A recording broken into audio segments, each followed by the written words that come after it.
that looked spherical.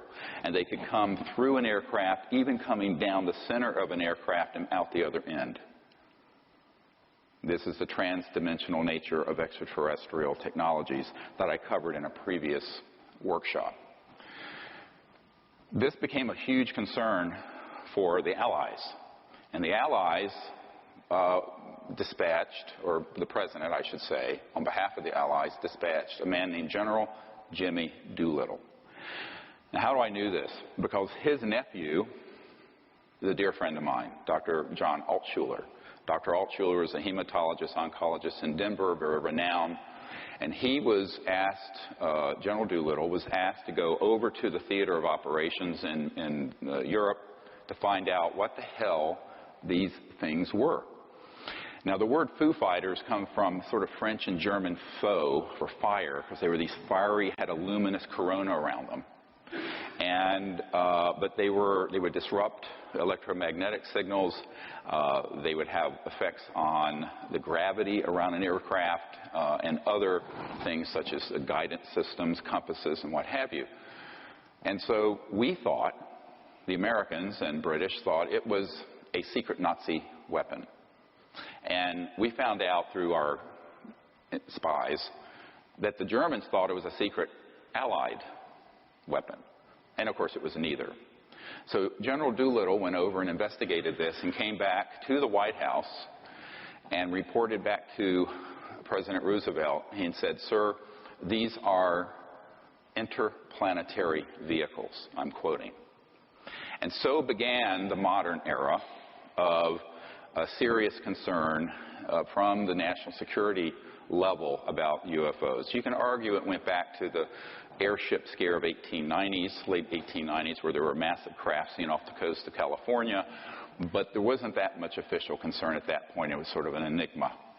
But in World War II, because of the type of weapons being developed, both by Hitler and by America, the interstellars, as I call them, became very concerned about what humans were doing on Earth and the risk of us destroying this planet, which I believe, carefully in analyzing the history of this, that they have an interest in its survival and humanity's survival. And so the President at that point did assemble a group of folks that included Oppenheimer, people who worked on the Manhattan Project, Dr. Vannevar Bush, no relationship to President Bush, and others to look into the issue. By the time we detonated the first atomic bomb, the facilities at White Sands missile range in New Mexico and Alamogordo, that area, were being overflown regularly by UFOs. And they were very concerned, obviously, that we were developing weapons that could terminate life on the planet. And they could see where this was headed. So this was not something that just happened out of the blue. There's a history here you must understand. In the early days, and I'm talking now from the early mid-1940s until 1956, there was a reasonable level of constitutional oversight by key members of Congress, senior people in the administrations, and the President of the United States. Everything changed in 1956. Now, when we had the only nuclear, and actually technically it's an atomic bomb squadron and not a thermonuclear one that was developed later. Everybody know the difference between atomic and thermonuclear? Atomic bomb is fission, nuclear is fusion, hydrogen.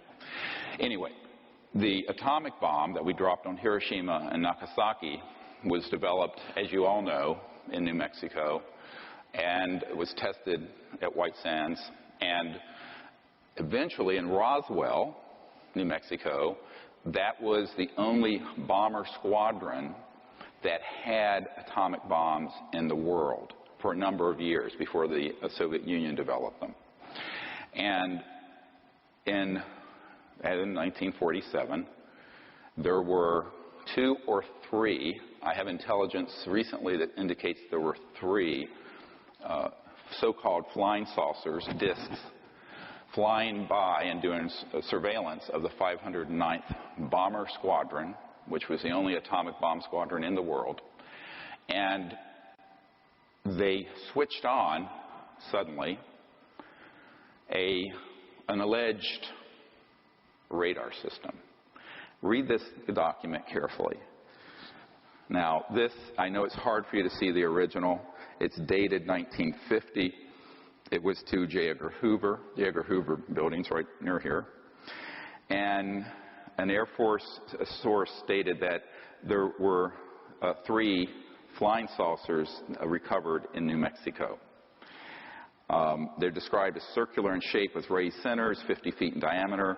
Each one was occupied by 3 bodies of human shape, but only 3 feet tall. They're actually about 39 inches tall. In metallic cloth, very fine texture, etc. And it says that the saucers were found in New Mexico due to the fact that the government has a very high-powered radar set up in that area, and it's believed the radar interferes with the controlling mechanism of the saucers. This is a little bit anthropocentric and childish, because if you can go interstellar, you can handle a radar system. What actually happened is that those radar domes had a scalar longitudinal electromagnetic weapon, which is another whole classification of electromagnetic warfare systems that we'll get into later. But suffice it to say, it was an early scalar Star Wars hit. And when they switched that on, at least 2 of these disks collided. One went down northwest of Roswell. The other one continued and was more intact and was impacted near Socorro, New Mexico. And that's where they actually retrieved the bodies. The ones that was just north of Roswell was obliterated into little teeny pieces, tiny little pieces.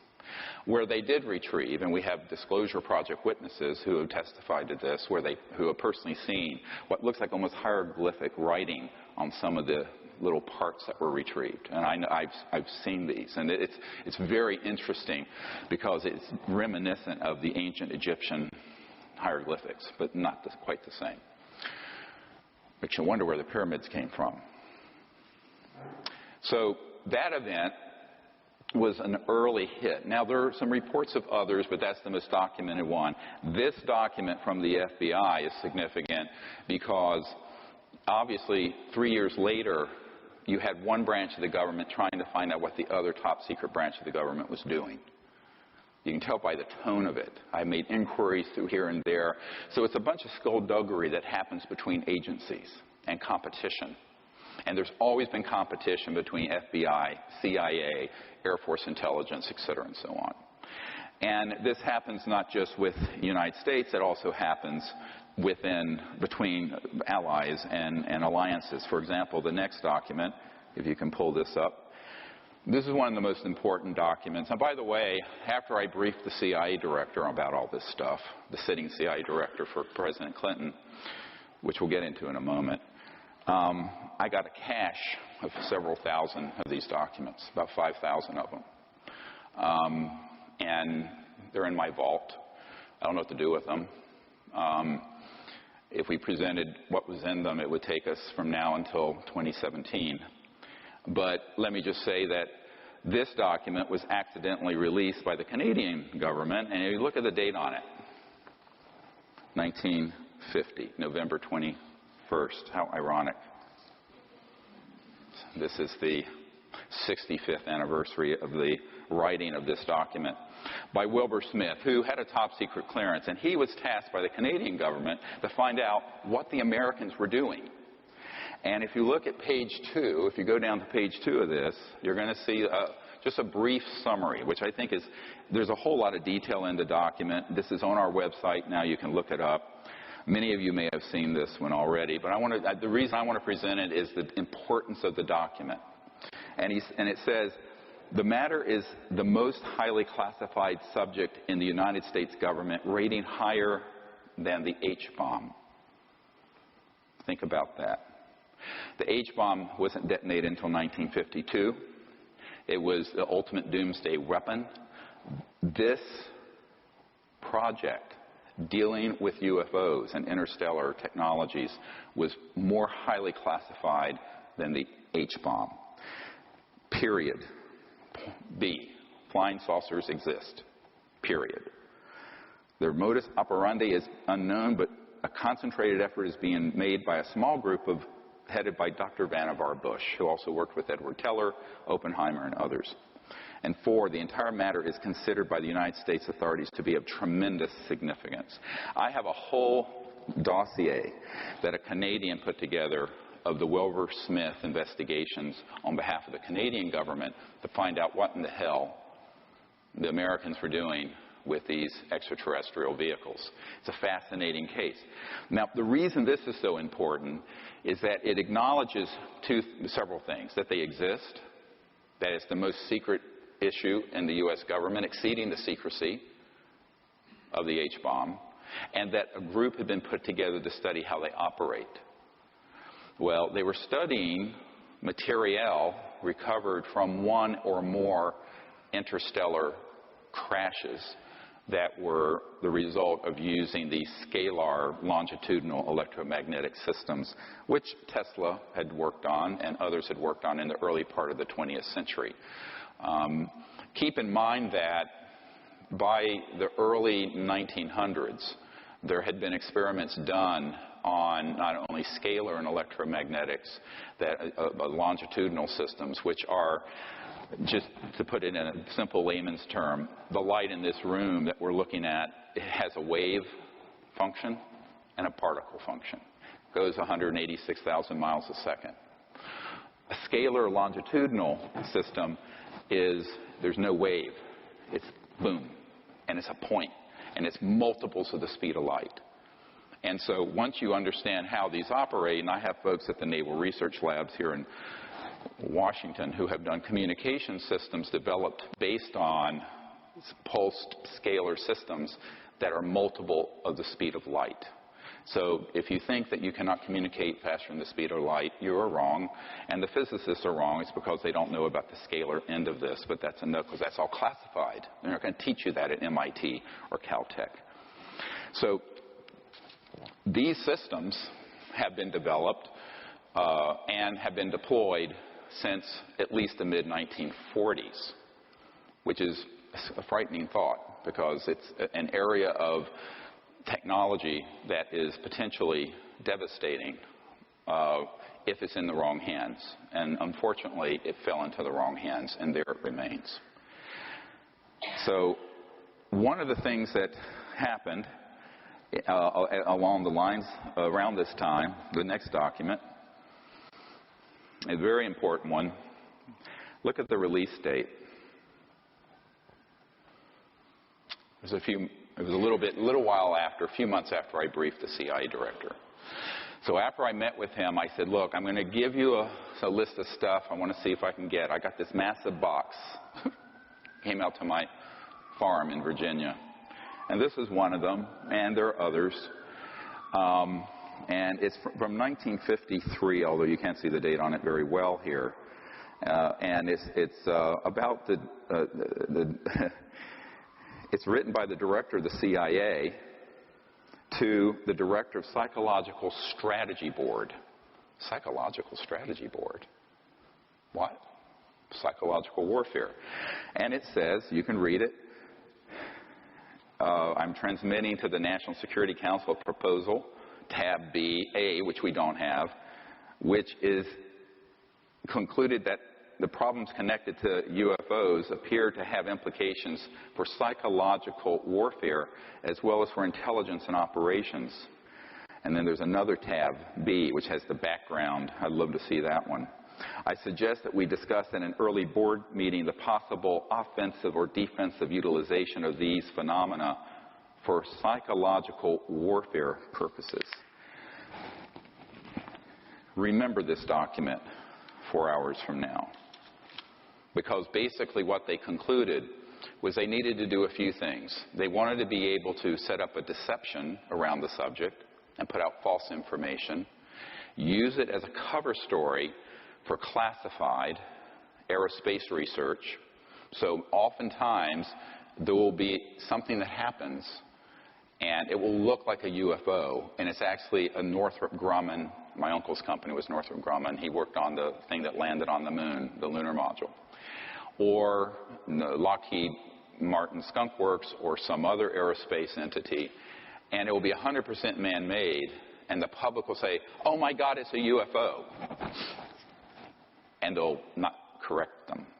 There's no correction forthcoming. They want you to believe it's a UFO. Why? Because it provides a cover for classified research with technologies that, if they were allowed to come out, would terminate the oil and gas and coal industry. They're using zero-point energy and gravity control. Which then brings me to the next issue, and that is by 1954, October, so now we're 61 years plus 1 month, into an era, and this was confirmed to me by the third highest ranking official at the Naval Research Labs and the highest ranking scientist, in other words, someone who wasn't a bureaucrat, at the Naval Research Labs, which Thomas Edison founded, and the Naval Research Labs is the largest defense lab in the United States. And Richard Foch, and I knew him for many years before he passed away of prostate cancer not too long ago, was this gentleman. I've never wanted to discuss who he was until he passed away. And he was a very senior guy in this system. And one of the things that he shared is that he was in the vault, the same vault that the next document came out of, which has a great story behind it. And he was going through some documentation and found that it wasn't in the 50s that we really started, I mean the 60s or 70s, but it was in the 50s that we actually mastered gravity control. Now what does that mean? Gravity control is the ability to put an electromagnetic field at certain voltages and with certain angular momentum. I don't want to get into a lot of, put you to sleep, I got into the physics of it too far. So that this object becomes massless, weightless, no mass, M-A-S-S. So the mass component, and this has to do with angular momentum and things of this sort, of the subatomic particles, can make this object so light that it has no mass, which means if you look at your physics equations, mass, velocity is inversely proportional to mass. Go look it up. So if mass becomes zero, velocity can go to infinity in a given amount of energy, which means you can move into another dimension. It doesn't go to infinity. You go trans-dimensional. We'll talk about this some more later. And this began to be experimented with in the 1920s. A guy named T. Townsend Brown developed a system using crystalline structures and very high voltages going into an object so that an object would begin to levitate. Marcel Vogel, one of the chief engineer scientists for IBM in North Carolina on the Reynolds estate, did the same thing in the 60s and 70s. One of the members of my team and one of our disclosure project witnesses worked with Marcel Vogel doing this with crystalline structures. And it can be crystals, but it can also be nanocrystalline materials such as metallic. So, as you know, most metals and rocks are crystal. Actually, water is crystalline. We're crystalline. So you can put this system around almost anything, and it will begin to become increasingly massless. Now, it doesn't have to be zero mass. Maybe it's 0.1 mass. So it's still materialized, and you see it, but it means, man, can you accelerate this thing? So it means you can, instead of going like the space shuttle at 25,000 miles an hour, you can go at several million miles per hour and take a right turn. And there's no deceleration effect because everyone on board is corrected for 1G. So this is what they began, 1G gravitational force. So this is what began to develop in the 20s, got taken into some Army Air Force projects in the 30s and 40s, and was Adolf Hitler's secret weapon. Adolf Hitler, they weren't making the progress on the atomic bomb that we were, but they had almost perfected gravity control by the time World War II ended. Now, one of the things that the OSS did, the Office of the Special Services, which became the CIA after World War II, they had something, you can look this up, called Operation Paperclip. And Operation Paperclip, a whole book was written on it not too long ago, about how they would put a paperclip on the file of the Nazis that we didn't want to go to Nuremberg and execute, but whose knowledge was so great that we wanted them as part of our program. We wanted what they knew. So one of these guys is a guy named Wernher von Braun, who, of course, invented the rocket, the V-2 rocket for Adolf Hitler. Hermann Oberth. These were all the giants of rocketry and aerospace for Adolf Hitler. They became the foundation brought in by the CIA, what became the CIA, of our space program in the 1940s and 50s, which is how we leapt ahead of the Soviet Union, because we took all those people first, ahead of the Soviet Union. Interesting bit of history. You don't read this many places, but a lot of what I'm telling you is in conventional history books, not the UFO part. That's been sanitized out. That's forbidden knowledge. So as a result, by the time we had those guys and the experimentation that had been done by T. Townsend Brown, whose work became a part of a corporation called the RAND Corporation, which still exists, a huge think tank, we really had something going. You add to this the study of materiel and electronics retrieved from interstellar vehicles that were shot down. So a lot of people say, oh, well, the things we have, are they all just reverse engineered from interstellar ET? I said, no.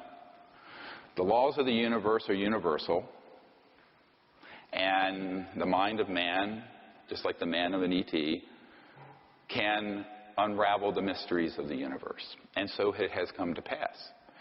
But if you we're not starting at zero when we retrieve the objects that were interstellar.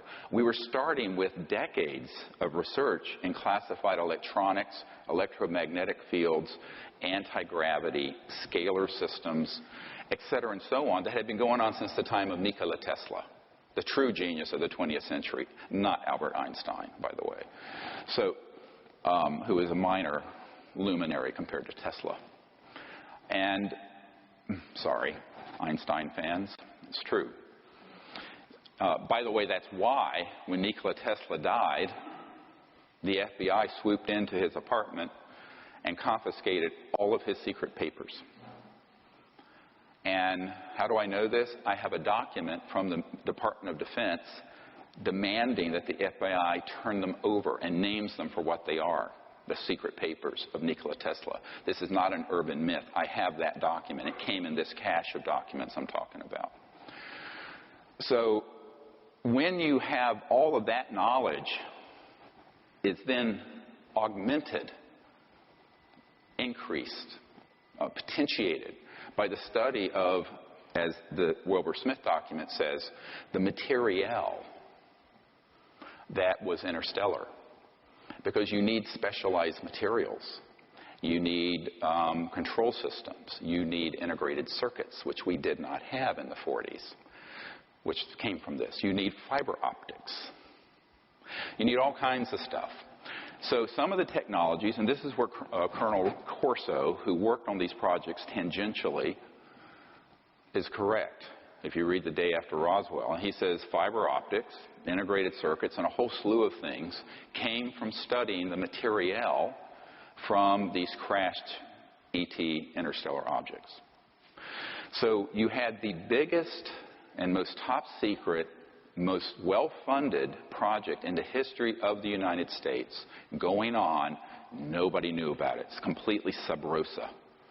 It was more secret than the hydrogen bomb.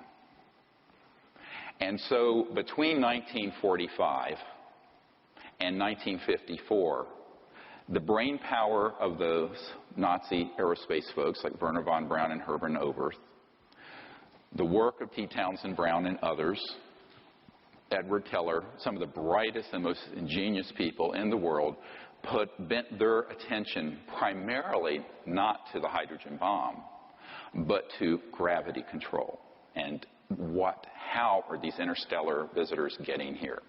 Because that would then be the ultimate edge, wouldn't it, in the technological arms race. You talk about a delivery system. You don't need an intercontinental ballistic missile that goes a few thousand miles an hour if you can deliver something instantly from one continent to another, or worse, from one planet to another. You begin to see the implications of this for national security. Therefore, it was managed in an extraordinary fashion, and the secrecy around it was increasingly ruthless. So much so that by 1956, the President of the United States, a man named Dwight Eisenhower — most of us drive on Eisenhower-era highways using 1880s Mercedes-type internal combustion engine cars that are run by fossil fuels, all of which have been obsolete since the 1940s or sooner. But Eisenhower was a five-star general, became president, two-term president, and was a Republican, very patriotic, but also very naively trusting. Jackie Gleason, the very famous comedian, his wife were friends with some folks that had been on my team before they passed away, and said that Eisenhower on his deathbed was a very bitter man over what happened to him between 1954 and when he left office in early 1961 when Jack Kennedy became the President of the United States. And in 1956, a man named Nelson Rockefeller, who later, of course, became Vice President, and prior to that was an operative in the military-industrial complex and the emerging deep national security state, Nelson headed up what's called the Rockefeller Commission. And the Rockefeller Commission in 1956 reorganized the Pentagon, Department of Defense, CIA, the whole alphabet soup of secret entities. And they did so in such a way that it became labyrinthine, Byzantine, almost impossible to penetrate by anyone who wanted to navigate through it. In the early days, there was still some presidential knowledge. We have one of our witnesses, Mr. Lovkin, who is an attorney, who was a young man, White House Signal Corps here at the White House down the street from where we're speaking today.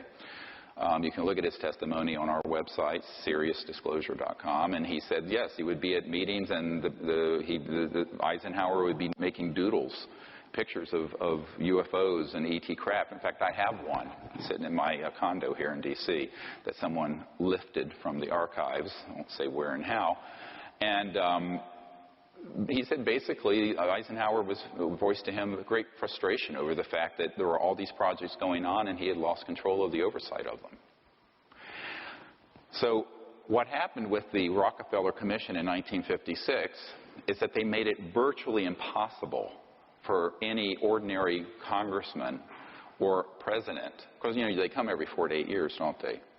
So by the time they leave, even if they're there 8 years, maybe they're a little less wet behind the ears. But it's a system that guarantees their ignorance, except to the extent that they want to give you just enough information to control what's going on. We'll get into this in a moment. So by the time Eisenhower left office, he made the very famous speech about beware the military-industrial complex, as you've seen in the film Sirius. By the way, Sirius became #1 on Netflix a few months ago. Cool. Thank you guys for supporting that. And the president said it will become a threat to our national security and our way of life. Not the UFOs, the secrecy. No less a figure the same year, Admiral Roscoe Hillenkoetter, who was the first director of the CIA. You'll look this document up. I mean, I have more documents than we have time for me to go through. And it's a letter where he's writing and saying that the secrecy around the UFO subject is a threat to our national security and to the United States. This is the first CIA director, because he also later found out he was being Schmidt-canned, pushed aside by these neo-fascists who had taken over the intelligence community, the aerospace community, and the large corporations. What happened over those years, from 1947 until 1956, was that there was a deliberate, albeit imperceptible initially, takeover by the corporate state. Corporations working with unacknowledged special access projects, which are completely off the radar, not funded officially, took over operations. And as a result of that, those national security programs increasingly became out of reach for the president, out of reach for members of Congress, or even cabinet-level people like CIA directors and secretaries of state and people of this sort.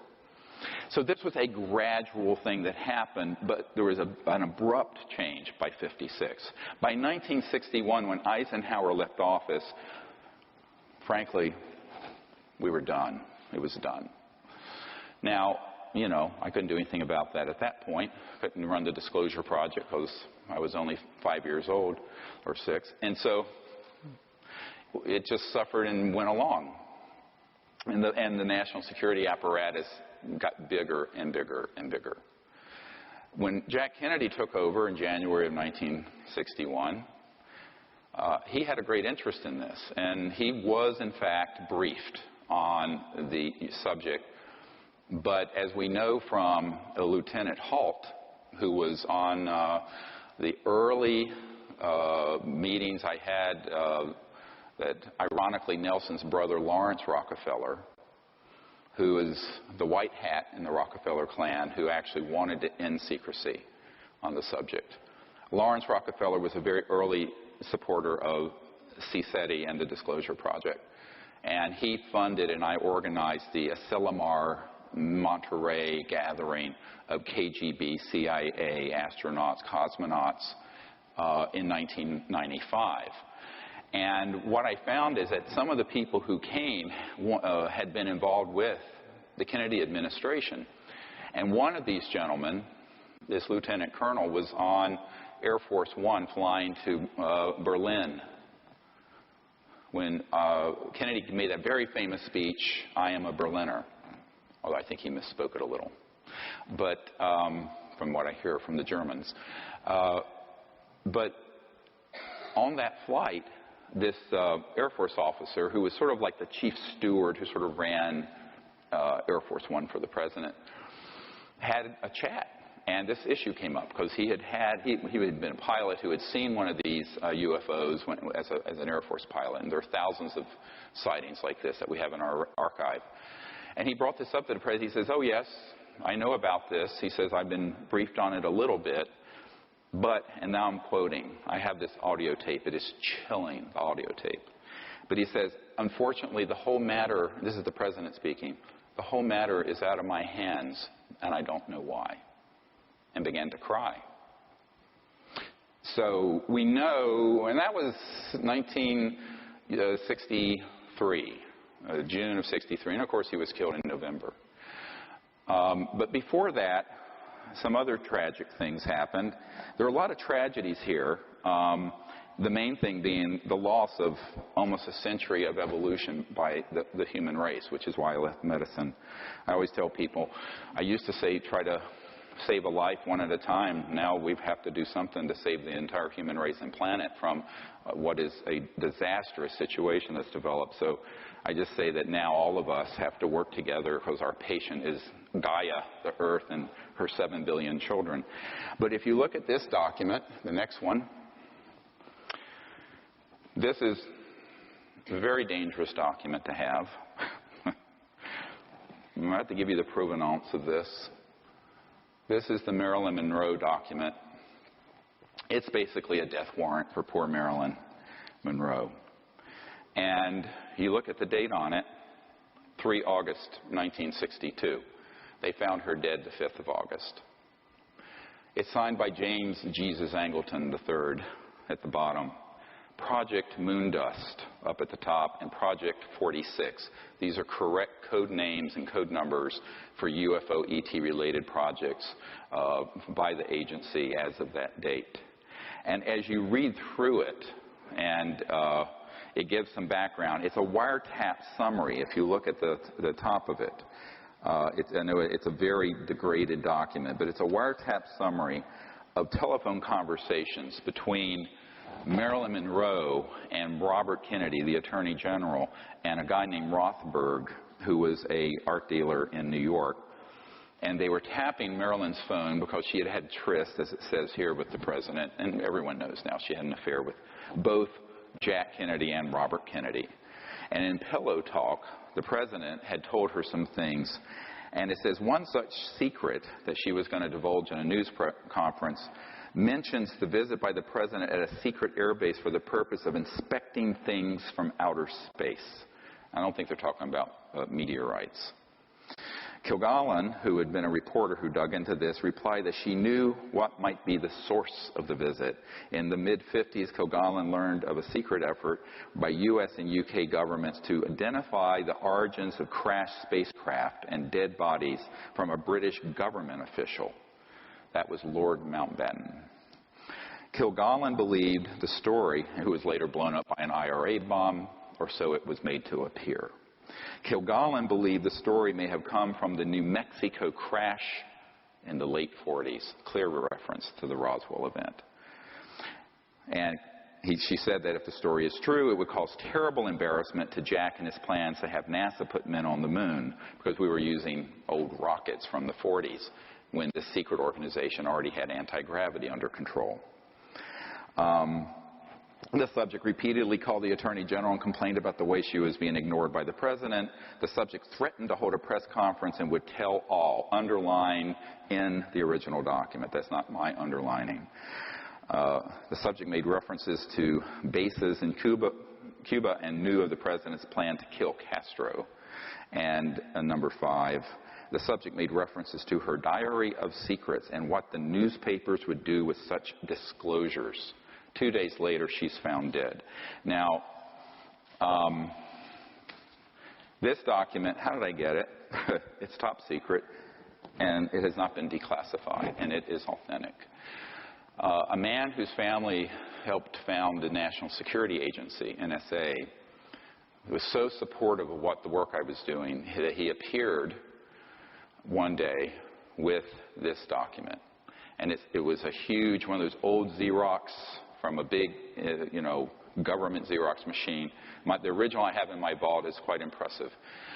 And he says, you need to know the kinds of things. I think he was not trying to scare me off, but he was wanting me to know the kinds of things that have been done to people who tell these kind of secrets. And so he gave me this document, and as soon as I saw it, I suspected it was legitimate. Later, I had it inspected by a man who I don't wish to name, but he was the officer who was General Odom, O-D-O-M, who was head of the NSA for years. He was General Odom's right-hand guy, literally carried his briefcase. And he became a document authenticator and a lecturer at University of Maryland who, frankly, when he looked at it, he says, without me taking it from the vault myself, I can tell you at 95% certainty it's authentic, because everything in it. So basically what happened is that Marilyn Monroe was being jilted by the Kennedys because it was becoming too well known they were having an affair. The Kennedys did not order her assassination. Angleton did. Now, who is Angleton? Angleton was the big, whole books have been written about this guy. James Jesus Angleton III was the guy who at the CIA was the big mole hunter. He was the guy who would chase down anywhere a leak was coming from. And had everyone tapped.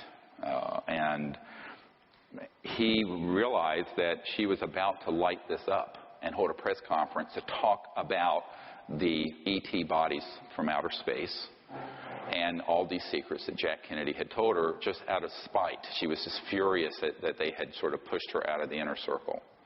And, you know, the whole thing about a woman scorned. But unfortunately for Marilyn, it cost her her life. I later, after I got this document, met with a man who at that time had worked in the intelligence unit of the Los Angeles Police Department, who separately had a wiretap on her in her home, who confirmed to me this was 100% true. Now, I don't know how many of you know a guy named Burl Ives, who's an actor and singer, and everyone thinks he was like Frosty the Snowman, but he was actually a very accomplished actor and folk singer, and very good friends with Marilyn Monroe, Elizabeth Taylor, people like that. And he was on my executive committee for a number of years, and by the time he was involved, I had that document, and I went to visit him. They had moved from Montecito and Santa Barbara up to Anacortes, Washington. And I was in his room. I was actually sitting on the edge of his bed. He was up there in years. Big, jolly guy, great bear of a guy. And I shared this document with him. He says, oh, my God. He's a 33rd degree Mason, by the way. He says, we all know, every one of us knew Marilyn had been killed, but we never knew why. We had no idea why. And this is why. This is the thing. And so that was also a shot across the bow to the Kennedys. Now, Jack Kennedy had great affection for Marilyn, even though it was indiscreet for him to continue seeing her. And he was furious that someone in the intelligence community, I don't even think he certainly didn't know about this document. He was very upset, is what I understand, that Marilyn was killed by these operatives. And he vowed to try to bring out this information himself. And I think that's why he began to speak a little more openly to this Air Force officer whose audio recording I have. And that was, of course, a year later. This happened in August of '62. The recording with the Air Force officer, that conversation with Jack Kennedy, happened in 1963, June. In November, he was assassinated. As Kennedy was planning, if he had become the president, he was going to dissolve the CIA, get us out of Vietnam, disclose this information, and make peace with the Soviet Union. That's what he was going to do. And those folks in the intelligence community and the warmongers and the profiteers and the military-industrial complex said, like bloody hell you will. And that was the end of him. So that's why, I mean, although I thought they were joking initially, when I first, is this good information for you folks? I hope it's not too much, but I'm going to cover an enormous amount today. You've got to know the background. So over this time period from 1945, 40s to early 60s, there developed, a decision was made. I know this sounds like a joke because everyone says it. If I tell you, I have to kill you. But there's some truth to that. So the secrecy that got developed around this issue became more and more and more restricted, even from people who were presidents or Senate Intelligence Committee members or members of the cabinet. Because another man who was killed was John Foster Dulles, shoved out of a window. Dulles was killed. He had been CIA director. He was starting to make noises about changing the direction of things, and he was also killed. Dulles Airport's named after him. So the decision was made, how do we do this without risking having to continue to engage in the wet works? And there's a guy I know at the CIA who kind of has my back, who has been there for years, PhD guy, who has a team of wet works guys. Wet works are assassinations. So wet works are, wet comes from blood. So, you know, you don't want to pull the trigger on wet works if you don't have to. So they've decided here in the 50s and 60s to create so much secrecy and have it so compartmentalized and tightly held that they didn't want to risk doing that anymore because it was really disruptive to the nation. And that is really the genesis of unacknowledged special access projects. Now, a special access project just means you have to have the clearance to get to it and be read into it, as they say in military speak. But an unacknowledged project, I just want to go through a minute how that works. Let's say that this gentleman is a 4-star general, and I'm a colonel. I made you a 4-star general. But I'm in an unacknowledged special access project dealing with this or some other subject. It can be other things as well. If I am in an unacknowledged project, I am told, and I have one of my most senior military advisors has been in multiple of these. He was in one project that was $2 to $3 billion. He knew it was more than 2 and almost 3 billion in a project that was off the books, no accounting, president didn't know, Congress didn't know, tightly held. A military guy working with some corporate folks. And he told me, he says, here's how it works. He says, they take you to a SCIF, a Secure Communication Intelligence Facility, SCIF, take all the equipment off of you, any guns off, cell phones, watches, nothing. Anything metallic. You go into this underground facility, and there's a meeting. And he said, hey, you have a come into Jesus talk. And what happens is that you are told that only the people in that room are read into and cleared to this unacknowledged special access project. And if you speak a bit outside of that circle of people, there's one person there with a gun and a bullet. He takes the bullet out and he says, it has your name on it if you speak to anyone, and I mean anyone, your wife, the president, your commander, about what we're doing. And that is how it works. This is not a conspiracy theory. I've been in these SCIFs. I've been in a couple places, and I can tell you that is exactly how it operates. So one of the things I wanted to make really clear about when I'm presenting today, I'm not talking about anything that I don't have firsthand direct knowledge of. Everything I'm telling you, every bit of it. But I don't care about conspiracy theories. They're mostly 99% wrong. And I really don't care about the internet chatter. You know, this is 25 years of the most incredible investigative research. And, I put over $10 million of my earnings and life into doing to get this far.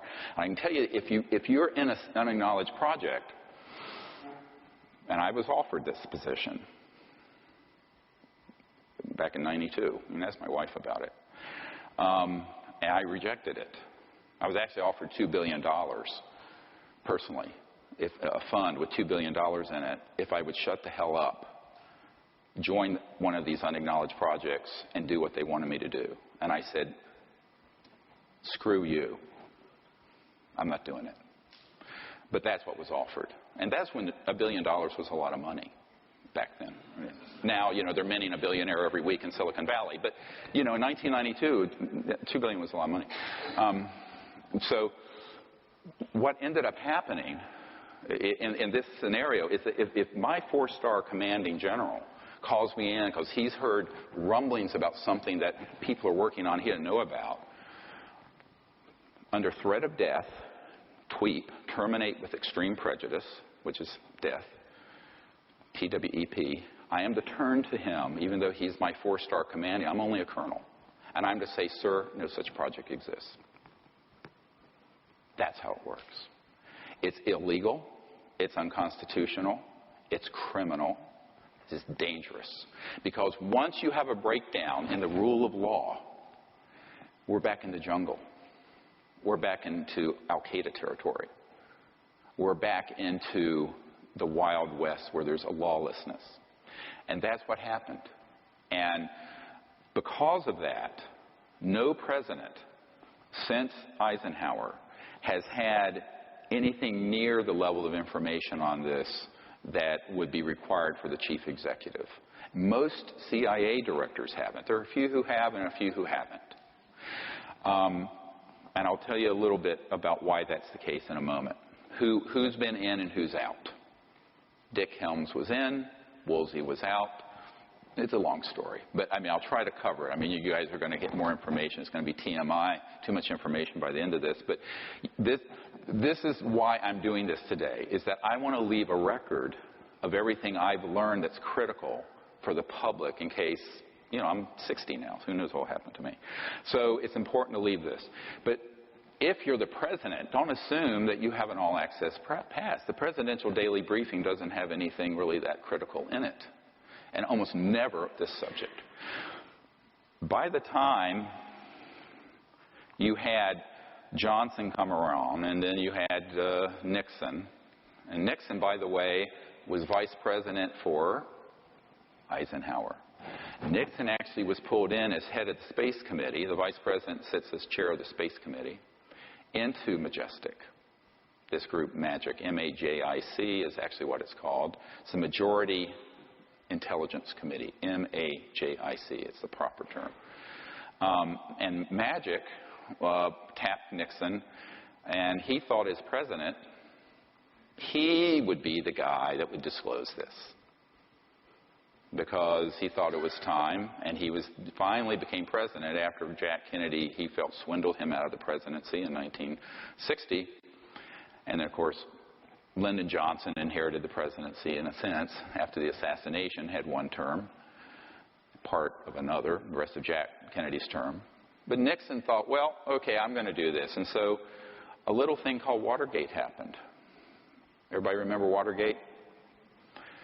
Those of you too young to remember, it was the break-in over here at this office in a luxury apartment on the Potomac. And it was a bag job. Bagmen went in and broke into the Democratic National Committee offices to get lists and information, and Nixon ended up covering it up. I mean, it's kind of standard operating procedure. You know, it's like it wasn't really that big of a deal in the sense that it happens all the day. You just don't know it. But there was a guy named Woodard who was ONI.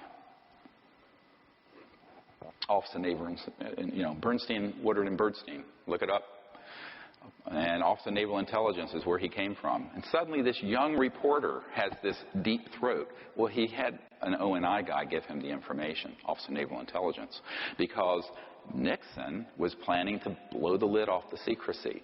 And the way they took him down was by impeachment rather than by a bullet. That's actually why Nixon was impeached. Now, he did do the Watergate. He was a crook. But, I mean, I would say most politicians have engaged in such things. I know I'm a bit cynical about it, but, you know, it's not that unusual for dirty tricks and oppo research to be done against someone else, and you have someone go and steal something or rifle through trash to get dirt on someone, and that's what they were doing. And in this case, it was a break-in, so technically it was illegal, and then he covered it up, and he got impeached. But the real reason why that became such a big scandal and the shit hit the fan was that this ONI guy, Woodard, had a source that he worked who had the actionable intelligence on what really happened, and there goes the president. And of course, you know, we had Ford, who was a part-term, time guy, and he had a CIA director, Bill Colby, who was a member of MAJIC. Bill Colby, I'm giving you like a 50-year history real quick. Is this good? You know, you need this, huh? Colby, and by the way, Nixon had a guy named Dick Helms, who did not want me to talk about this at all, and said as much to someone who is part of a group, and that woman is in this room today. But what ended up happening with Colby is that as he got older, he was very, very upset. And William Colby, CIA director, who was involved to an extent in the MAJIC operations, decided that it was really terrible what was happening to the country. And he's a very patriotic man. He was up there in years, and he decided to defect as a lone wolf, but an unacknowledged lone wolf. And this is why I'll never allow this again. So let me tell you what really happened to Bill Colby. Bill Colby, reached out to me through his best friend, a colonel who I will not name, is still living, and an elderly man, but a full-bird colonel who had been in MAJIC this committee, that majority intelligence committee that oversees the UFO issue. And he wanted, Bill Colby wanted to bring forward the technologies, not the things that fly, but an energy technology based on these classified operations, and some seed money, about $50 million in, I guess, kind of gray area seed money to my group so we could bring these technologies out and end the oil and global warming and the poverty and all of that. Now, the person who approached me, a member of my board, and this colonel, wouldn't say who the client was. They were going to set up a secret meeting. I said, I think it's safer if I know who he is. They said, why? I said, because I can put him into a security system. He says, what do you mean? I said, not knowing is dangerous for him. They said, no, he won't do it that way. So I said, okay. So I'm working full-time as a trauma doctor, emergency doctor, and we're setting that up. And the week before I'm going to meet with this former CI director, they find him floating down the Potomac River, made to look like an accident, and he was assassinated. And it was tragic. And I said, I will never do this again. I felt terribly guilty.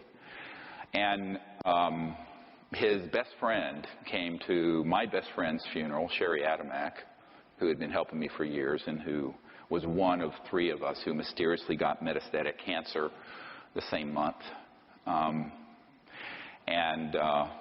Simeon, I think you knew Sherry. And this colonel came to her wake. And he just looked at me. He says, we can't look back. We have to keep putting one foot in front of the other, even though we both have had horrible losses.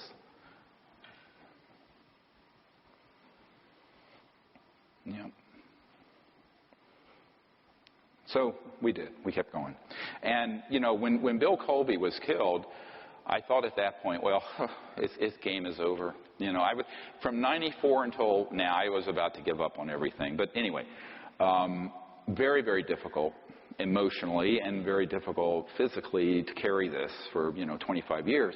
But, I figured this is the pearl of great price. You don't throw this one back in to the water. I mean, this is huge.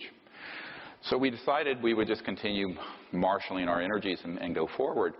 But we knew that we couldn't do anything like that again. It had to be open. I mean, I had to know, and to the extent things could, none of this skullduggery, because the secrecy is their domain. If you go to the National Reconnaissance Office, the super secret spy agency that runs all the satellites, above their entrance it says, we own the night. You can Google it. And I always say, we need to own the light. We need to own the light of disclosure and the truth and bring this out. So I try to do things to the extent I can, as fully as possible out in the open, while maintaining the confidences of those who are still living who ask me to do so. But, and that's why I'm giving you this much information today. The other thing to remember about how Colby's demise evolved was that he was going to make a run at one of the big central reasons for the secrecy, which I'll get into in a moment. And that's the technology. This is a big science and technology story. Because imagine bringing out a technology that would sit on this podium, that would run your house, pulling energy from what's been called the zero-point energy field, that never has to be rebooted for, fuel. Is pulling it out of the fabric of space-time.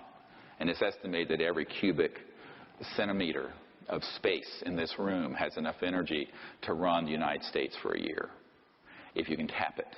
And it has been tapped.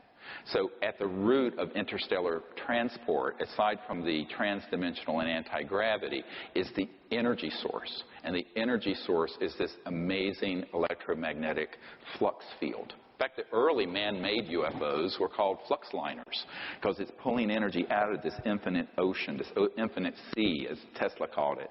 Professor Dirac called it the Dirac Sea, but it was this infinite field of energy that is at the root of space-time, embedded within space-time.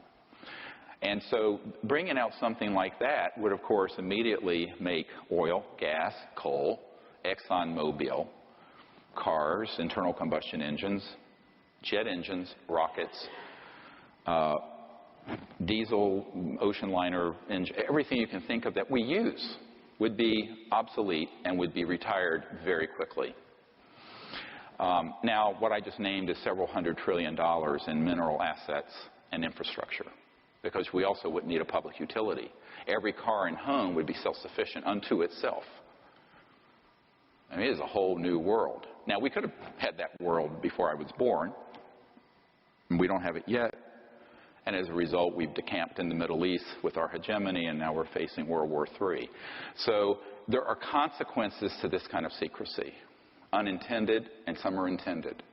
But the unintended consequences are really about blowing back on us hard right now, both physically, geophysically, environmentally, geopolitically, and militarily. It's a very dangerous thing to thwart the development of normal technologies to be used for peaceful purposes. Now, that's the big caveat. Use them for peaceful purposes. Now, eventually, one of the things that happened along the lines of this was, how do we keep all this secret? Well, wet works kill people. Compartmentalization, unacknowledged special access projects. Nobody outside the project knows. A big one is ridicule. I have a document from 1950s where they talk about engaging Disney Studios, which had done a lot of the OSS propaganda films in World War II. And Walt Disney was an asset of the CIA. And believe it or not, I mean, everyone thinks of cartoons, but so they engaged Disney Studios to make Flying Saucer and Little Green Men films, ha ha ha. And it ridiculed the subject so that respectable people would say, well, you're a kook if you're dealing with UFOs and the ET issue. And that was done deliberately, and this was part of what I referred to in that earlier document, the psychological warfare value of the subject. How do you create the psychological nexus so that the subject becomes subject non grata? Like a persona non grata. It's a subject non grata. It's unwelcome. It has ridicule associated with it. And an Air Force major told me, who's one of our Disclosure Project witnesses, who was present when we shot and killed an ET on the tarmac at McGuire Field there in New Jersey. His testimony is quite riveting if you've read the materials. And he was saying, look, really the way this has been kept secret more than anything is just sheer ridicule. Nobody wants to be laughed at. Everyone's concerned what their friends might think. Because, where's the tinfoil hat you're supposed to be wearing? So this ridicule got ramped up in 1953 in the psychological warfare programs. So by the time, we came on the stage, we're 50, 60 years into a hole of ridicule and denial and countermeasures and everything else that, how do you fix this? It's very difficult because most reporters and media people don't want to be ridiculed, nor do scientific and people and professors and government folks. I mean, there's so many people in the Congress I've met with, very interested, know this is real. I'll say, will you hold a hearing on this? They go, oh, no. It'd be the end of my career. I'd be the laughing stock. I'd be Senator Moonbeam or Congressman, Tinfoil Hat or whatever. So that ridicule, which was ramped up in the 50s, has been very effective, incredibly effective. And that's one of the hard problems I've faced as well. Although, as a medical doctor, luckily I was known as a very good emergency doctor before I got on Larry King Live and started doing stuff like this. But if it had been the other way around, I probably would have never been hired. Really. So I was careful in my timing because I did have a family of 4 children to support. Luckily, they're all out of college now. So now the next thing I want to, if the next document, if you move on from Marilyn Monroe's tragedy, and there will be time at the end of today for you to ask questions. I'm sure your mind must be swirling by now about a lot of things. And this is the next document is the Peterson Memo, Arlington Institute. So this is the meeting that never happened with me and the CIA director. Very interesting. Look at the date. 3rd of December, 1993. The meeting between me and the sitting CIA director was the 13th of December, 1993. And is that document up? And the CIA director, R. James Woolsey, who, when information about my meeting came out after he had left office, denied it ever happened. Luckily, I could caught him in a flat-footed lie. I always tell people in Washington, how do you know these politicians and lawyers are lying? Their lips are moving. If their lips are moving, they're lying. I know it's a very cynical thing to say, but unfortunately very true. But this document, which I'm not going to go all the way through, but some of the information is very, very important. I talked to Woolsey this morning, and he suggested getting together, underline. Project Starlight that's referred to here was the coalition I put together before the Disclosure Project, which no one knew about, where I was trying to get the President Clinton to lead the disclosure on this. And it's a very interesting document, because on the second page it says, remember, the most powerful people in the world will have a deep, compelling interest in our activities and will use everything in italics at their disposal to effect their objectives. Very threatening.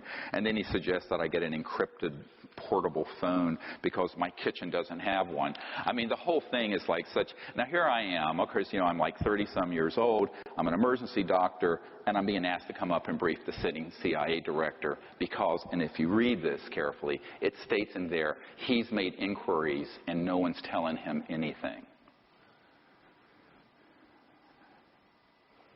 This is the sitting director of the CIA. This is the proof the meeting took place. Now, there is other proof. Now, what the hell is going on that a sitting CIA director doesn't know anything about the most top secret CIA project? Illegal, outrageous, unconstitutional, criminal. And when I found this out, now remember, this is 22 years ago almost, it was a shock to me. Because I was raised like most people. I thought, well, there's a president, there are all these spooks, and there's a chain of command, and it operates. I didn't know about unacknowledged special access projects. I certainly could not have imagined that the man who puts together the presidential daily briefing would be kept secret on stuff that I had collected unbelievable amounts of evidence for the existence of UFOs, extraterrestrial intelligence, et cetera, and so on. But that was the case. And when I met with this man for nearly 3 hours, it became quite clear to me that it was not a prevarication. I really thought that he was saying that just as a way of blowing me off, or, not blowing me off, but sort of saying, I want to meet with you to find out what you know, but I actually do know. And I'm going to pretend like I don't know. No, this man, and my wife can attest to this, was shaken to his foundation. The cover story for the meeting was a dinner party in the D.C. area, which is typical. The wives were invited as cover. Terrible thing to say, but it's true. So my wife was there. I was there. The CIA director and his wife, who is Chief Operating Officer of the National Academy of Sciences, was there, and my host, John Peterson, and his wife. Interestingly, she didn't know who was coming to dinner until that afternoon. He wouldn't tell her. And then she finds out like 2 hours before we appear, there's this UFO expert and the CIA director and his wife coming for dinner. Can you imagine being that wife? That was I'm sure that night was an interesting conversation after we all left. But that's how these things are done. The real tragedy of it, though, is that if you have a breakdown in government this severe, those of you who are students of governance, where you can have a CIA director or senior members of the military who are being left out of something very important and which hundreds of billions of dollars per year are going into, then you have no government. So the deep national security state from 1950s until today has devolved into this sub rosa, unacknowledged, not international, transnational entity with representation in the UK, Canada, Australia, Brazil, China, Russia, former Soviet Union, which on this issue work together like this. It is not responsive to the body politic. It is not responsive to the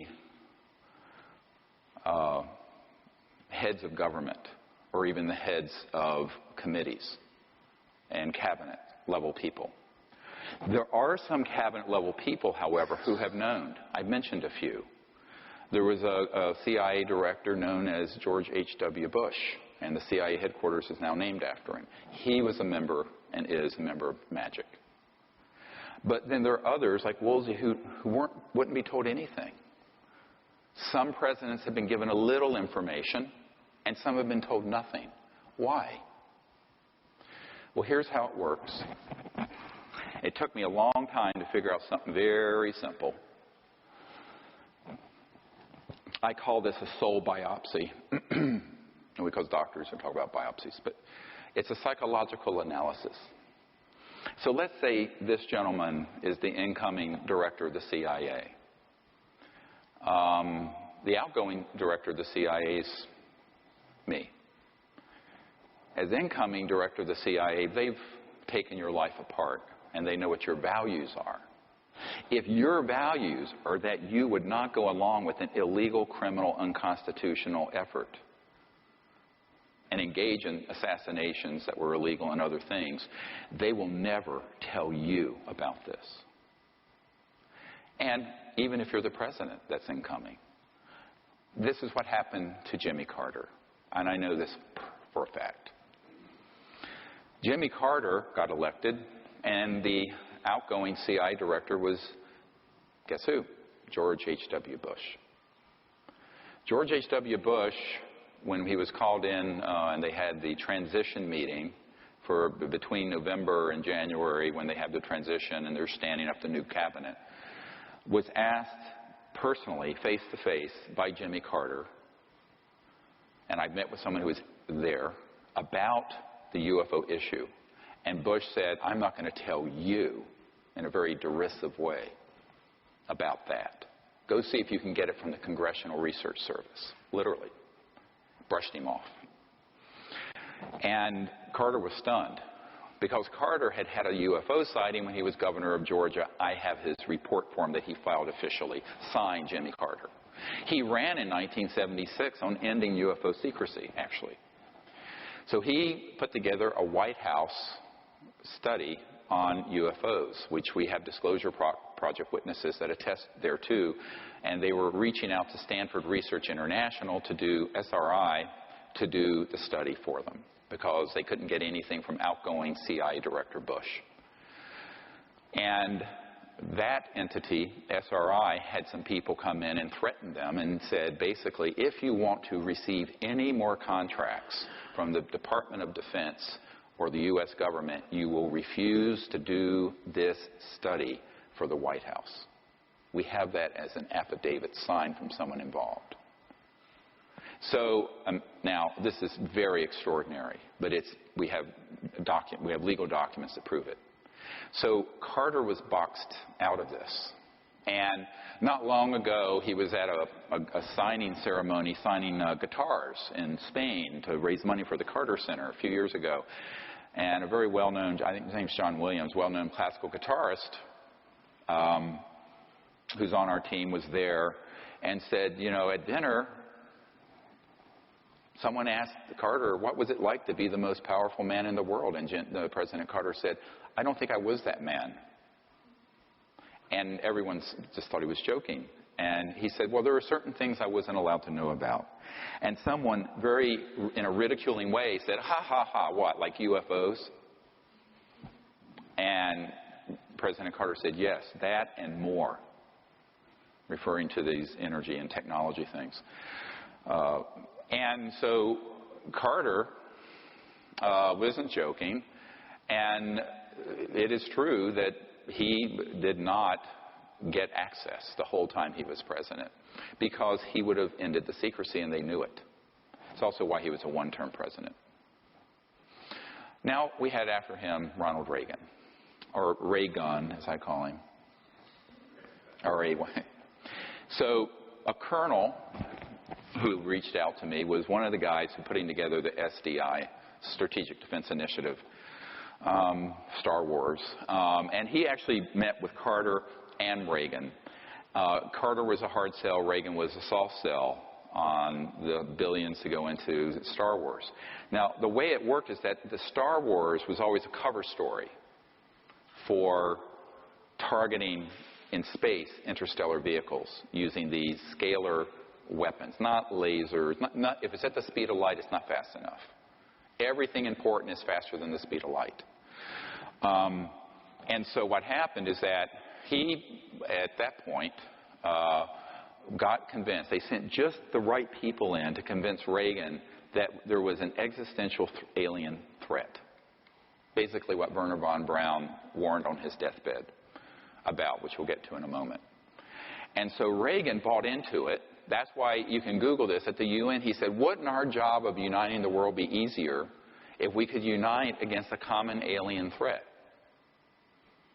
I'm paraphrasing, but you can look this up. Actually, Bill Clinton recently said that on Jimmy Kimmel, something very similar.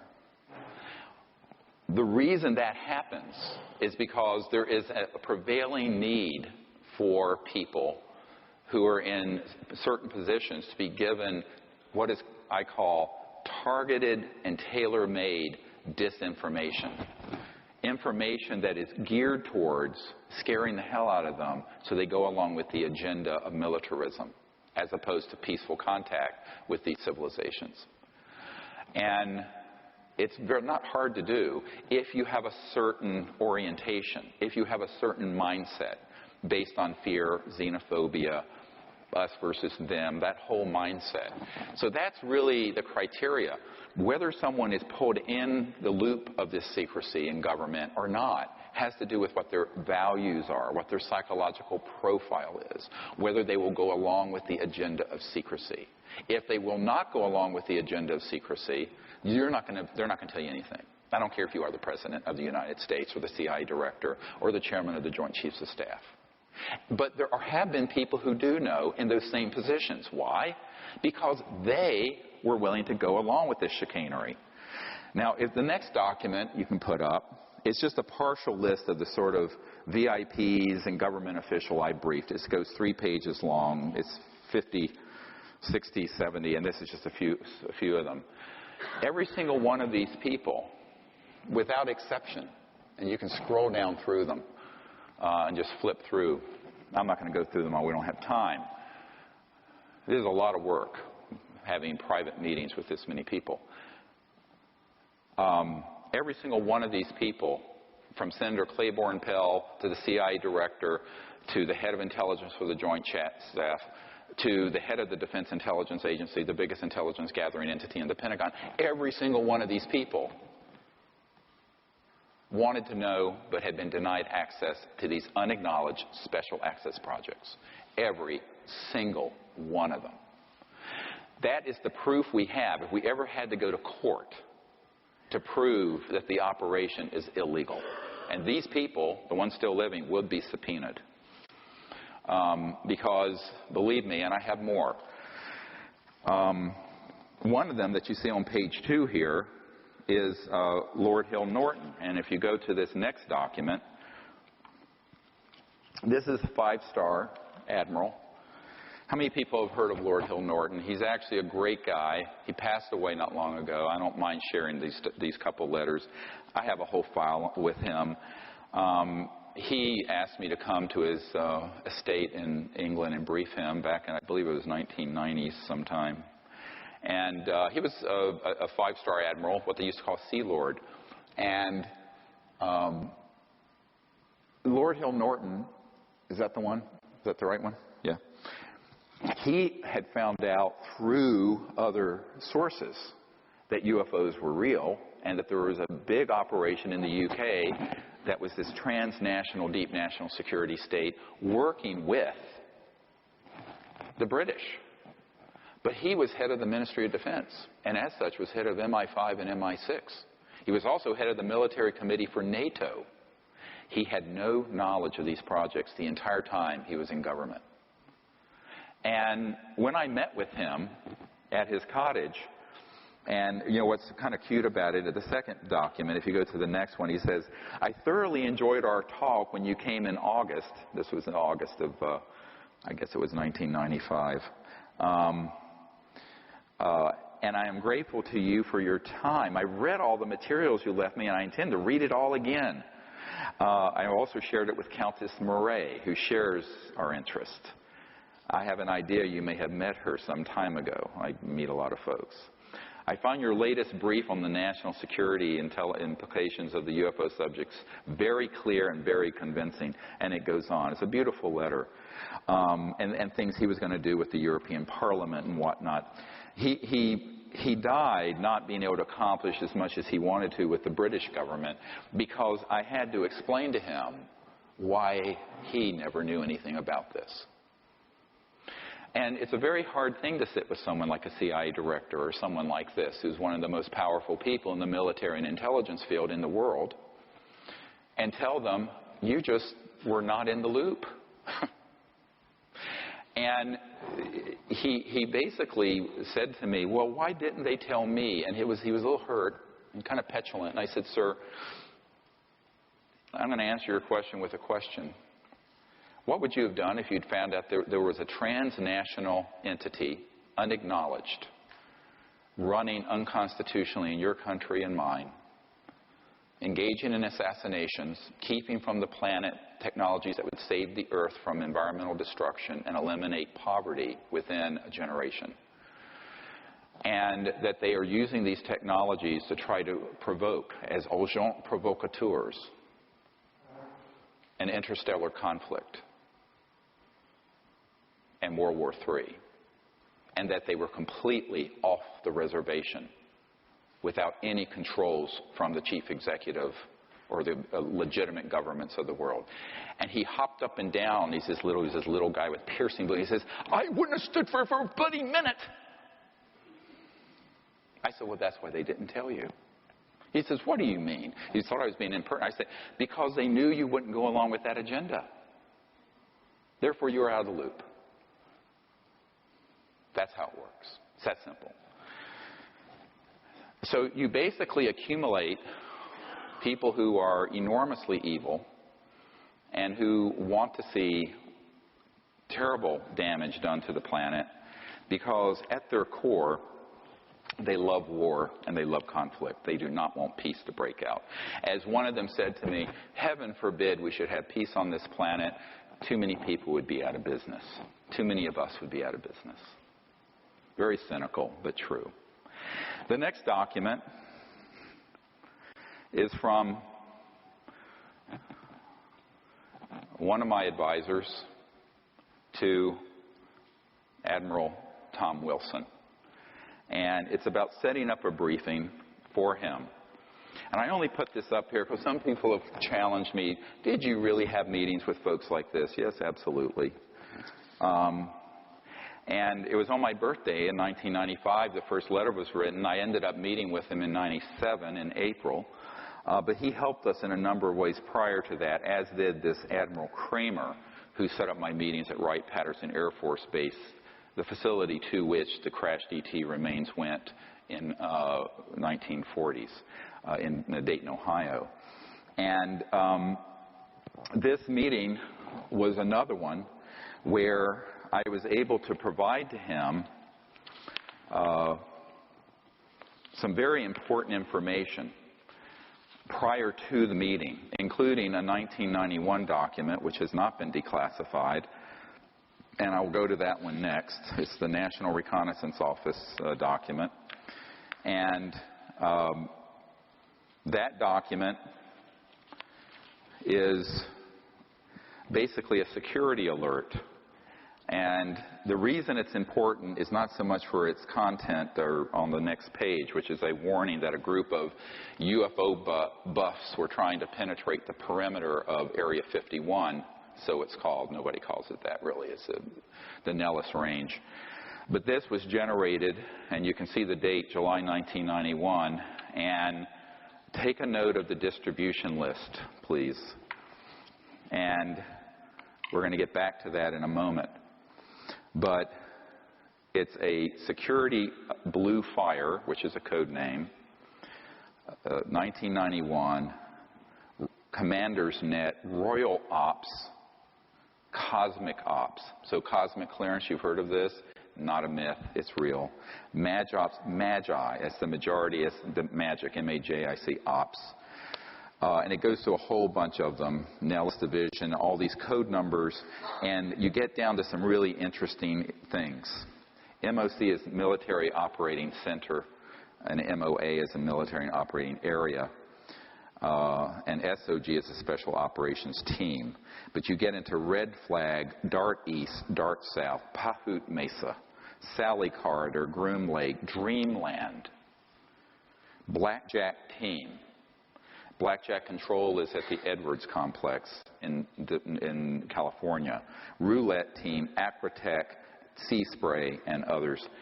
Now, it's not clear to me who gave me this why they blacked out a couple of things. Maybe it was things that they were involved with personally and they didn't want to get fingered. But this secret document went to the Admiral prior to our meeting, and he actually recognized one of these entities. And he made an inquiry, and it was being run by a contractor. We're going to get to this next. And the contractor, one of these corporate contractors, when he called them up, he said, I'm Admiral Tom Wilson. At that time, he was head of intelligence for the Joint Chiefs of Staff. I want to be read into this project. Guess what happened? They said, sir, you don't have a need to know. Now, this is the guy who puts together the intelligence briefings for the Joint Chiefs of Staff of the United States. He was told, you don't have a need to know. And Admiral Wilson said, God damn it, if I don't have a need to know, who does? They said, sir, we cannot discuss this with you further. They hung up and blocked his line. Now, this all happened before the stand-up meeting I did where Edgar Mitchell, the sixth man to walk on the moon, and myself and my military advisor and a few other people met with the Admiral in a stand-up, what's called a stand-up briefing. I was doing the presenting.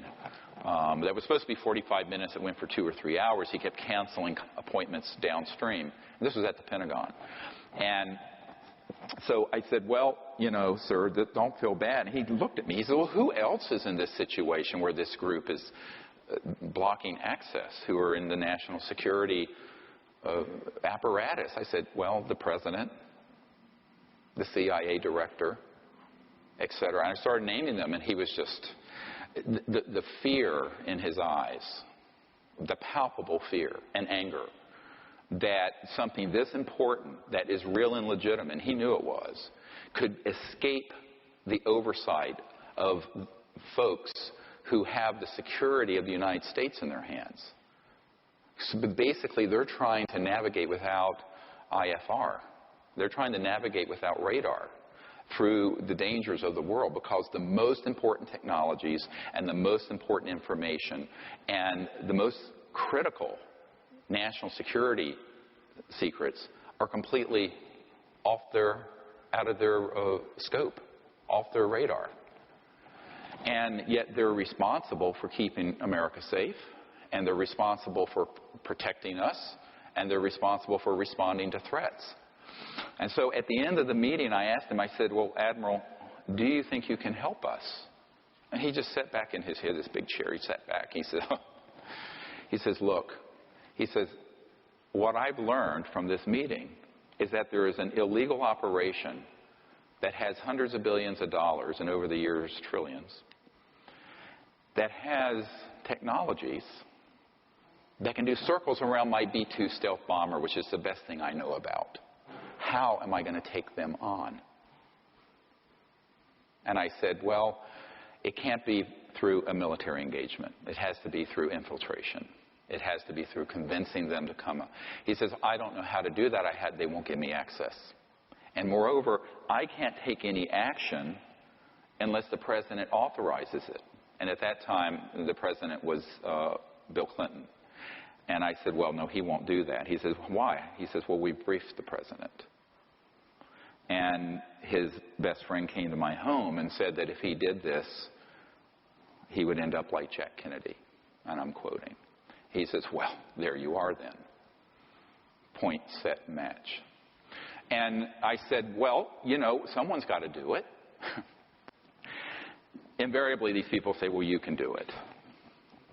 And I learned, if you look at, there's a movie my wife and I saw this past week called Bridge of Spies, and you realize there's this attorney named Donovan in it. It's a true story based on the Gary Powers U-2 shoot down. And he was sort of the expendable guy. I'm the expendable guy. I'm the guy it doesn't matter if they get killed. Because basically that's what Clinton's people told me. It doesn't matter if you get killed. We don't want the president to get killed. So, I mean, I know that's ugly, but it's the truth. So that's why I'm doing it. So this document, the reason it's so critical is that it actually has the action one. This is the first document on the top of the large briefing that President Obama got when he became president. And John Podesta, who was his guy who put together the Obama White House, was the man that we provided this for. Because Podesta has publicly come out, as you know, in favor of disclosure and ending secrecy. So basically it was from me to Podesta to Obama. And of course, I mean, I didn't expect Obama to be able to do anything about it because having these project code numbers and being president doesn't give you access control. You know the difference between knowledge of something and access control.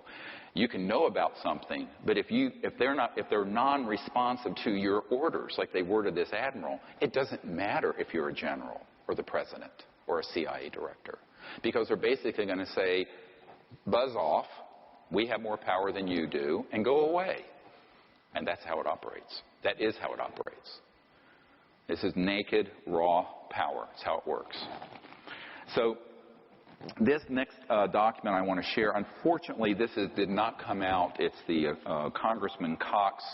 As you know, he was SEC head secretary for W. Bush. But back when he was a congressman from Orange County, a good friend of mine who knew him set up a briefing between me and the congressman at his offices in Orange County. And he was on several key committees, Armed Services Committee, et cetera, and so on. And he wanted to know about the UFO issue. And I said, okay, well, I'll come in and I'll brief you. And he said, well, this has never been brought up at a briefing. I said, no, you wouldn't be, because I briefed members personally of the Senate Intelligence Committee and Foreign Relations Committee and House Government and Oversight Chairman and everyone you can think of personally face-to-face.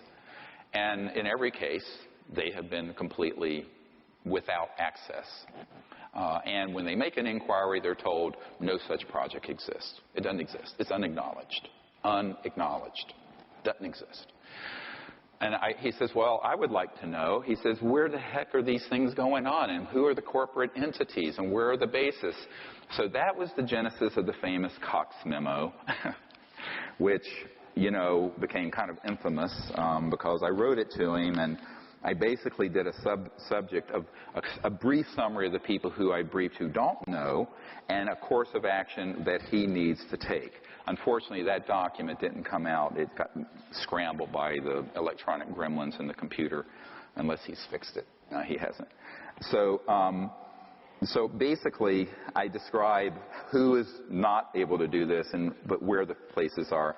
And that was the genesis of this, which is the facilities list. And I want to go through this very quickly of where the key facilities are. Now, keep in mind, these are all run by a hybridized entity. It's part government, unacknowledged special access project, compartmented, deep black, transnational security state. And 3/4 corporate. The action is in the corporate sector. But at each of these bases, there are contractors who run the operations. Do you understand how this works? In other words, the government doesn't do that much. The government does WFO, work for others. So they issue contracts. So you'll have Bechtel Corporation, or you'll have Lockheed Martin, or you'll have whatever. So, but the key facilities I want to go through, and there are others. This is a list that I updated it for the president in 2009. A very cheap one is Edwards Air Force Base, and there's a whole constellation there. Haystack Butte, China Lakes, George Air Force Base, the retired Norton Air Force Base, Tabletop Mountain Observatory, which is run ostensibly by NASA, and Blackjack Control. So I had a source at Blackjack Control associated with the Edwards-related facilities, but the Blackjack team you saw on that list was Nellis. So there's Blackjack Control and Blackjack team. And then there are airspace facilities, and these are all DUMBs, Deep Underground Military Bases, or UGBs for short, underground bases. Northrop, the Anthill Tejon Ranch, McDonnell Douglas, the Llano Plant, Lockheed Martin, Hellendale, the Phillips Labs, and the North Edwards facility.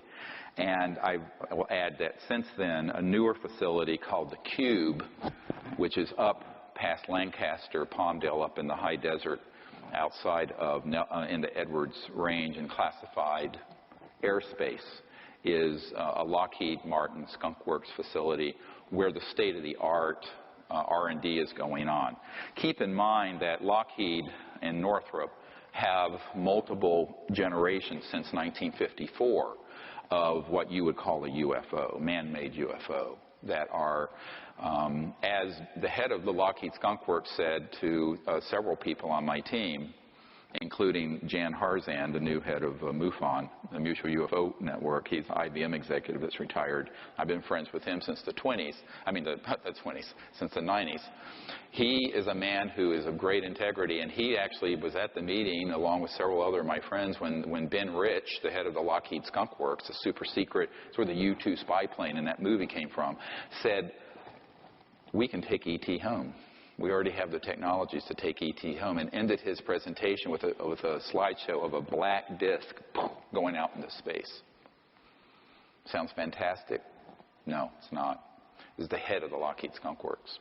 So we're flying around on jets, which are basically a vacuum tube that's pressurized with a bomb, a prepositioned bomb called explosive jet fuel A that you're flying on, thousands of gallons of, when we have had these things since the 50s.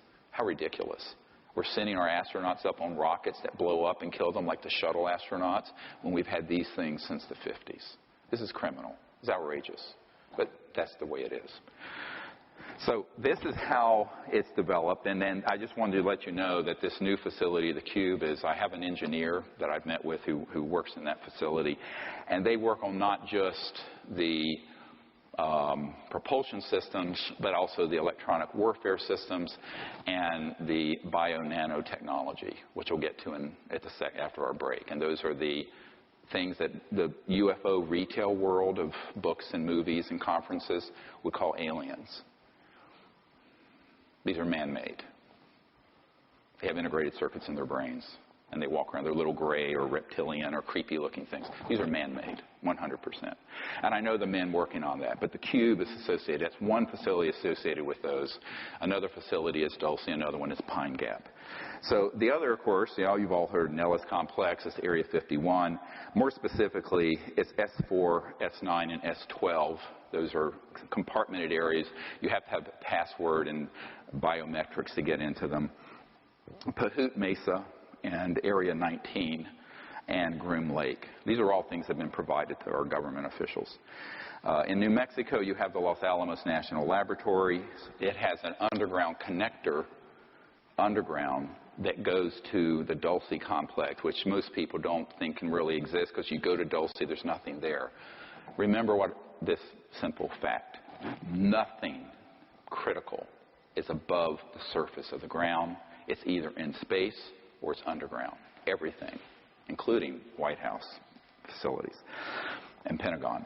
Everything critical is underground. The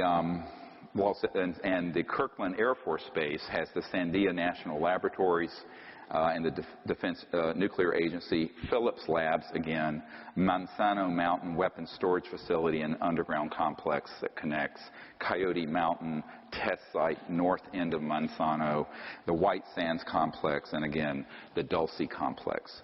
So Kirtland Air Force Base, and that's outside, of course, Albuquerque. I've been there. In Arizona, a key facility is Fort Huachuca. It's a underground base, most of it that's critical. It's Army Intelligence Headquarters. There is a storage facility where a man, as of the 1970s, who was on my team, worked in it, and at that time they had 9 extraterrestrial spacecraft that had been down using these electromagnetic pulse scalar weapons, and a whole lot of different ET species that were frozen there. And that's at Fort Huachuca, ironically near Tombstone. The other ones that I just want to mention, Cheyenne Mountain, which is under the mountain in Colorado Springs, has a dedicated area for just the Deep Space Network tracking of interstellars that are in our solar system.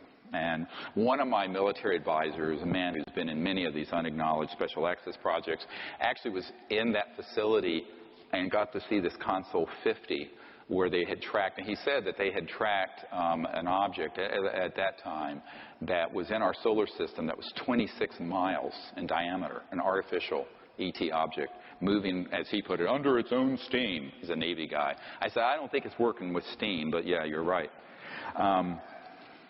Another critical facility is the Lawrence Livermore Labs, the Pine Gap Underground Facility in Australia. I have a picture, actually, of the above-ground facility there that a man who worked there sent to me. The Redstone Arsenal Underground Complex in Alabama, that also has an association with the Marshall Space Flight Center. And in Utah, one of the most critical, and this is the most critical one that's new, is the Dugway Proving Grounds outside of Provo. And this is classified airspace above and no access by ground. Above ground, you don't see much, and everything is underground. Richard Foch, this Naval Research Labs official, was out there with some Generation 5 or 6 or whatever night scopes doing an operation, and he looked out and he saw these objects coming out from underground that then zipped over, and that were these massive disc and triangular shape anti-gravity objects that were ours, and some were just sitting out there watching him. And that's outside of Provo, out in the desert. So that is a very key, and that one is mostly manned by folks who are part of the Mormon corporate empire, which, if I were to rank who has what kind of say-so over policy on this, that would rank certainly ahead of the president or Congress. I won't comment further than that. This is not to make an aspersion to rank-and-file Mormons. This is how that operation works. The agencies in the U.S. government are associated with this. The AFOSI, Air Force Office of Special Investigation, and of course compartmented operations at CIA, the Defense Advanced Research Project Administration, the Defense Intelligence Agency. Now, notwithstanding I briefed the general who was head of it, he wasn't given any information, but we have Disclosure Project witnesses who are DIA assigned contractors who were very involved in ET and UFO technology issues. Certain compartmented operations at the FBI being tightly held. And every military intelligence division, Army, Air Force, Navy, have compartmented, unacknowledged operations that feed into this magic committee. The National Reconnaissance Office, the National Security Agency, again, a very compartmented operation, certainly nothing that Edward Snowden had access to my knowledge, although it's been asked, and the various space commands. Private corporate entities include BDM Corporation. Bechtel Corporation does most of the underground base construction. I know that the tunnel being built from Los Alamos over to Dulce, For years, people heard, you look and Google this, the Taos, T-A-O-S, hum. A lot of New Agers thought it was like Gaia singing or something. I'm going, no.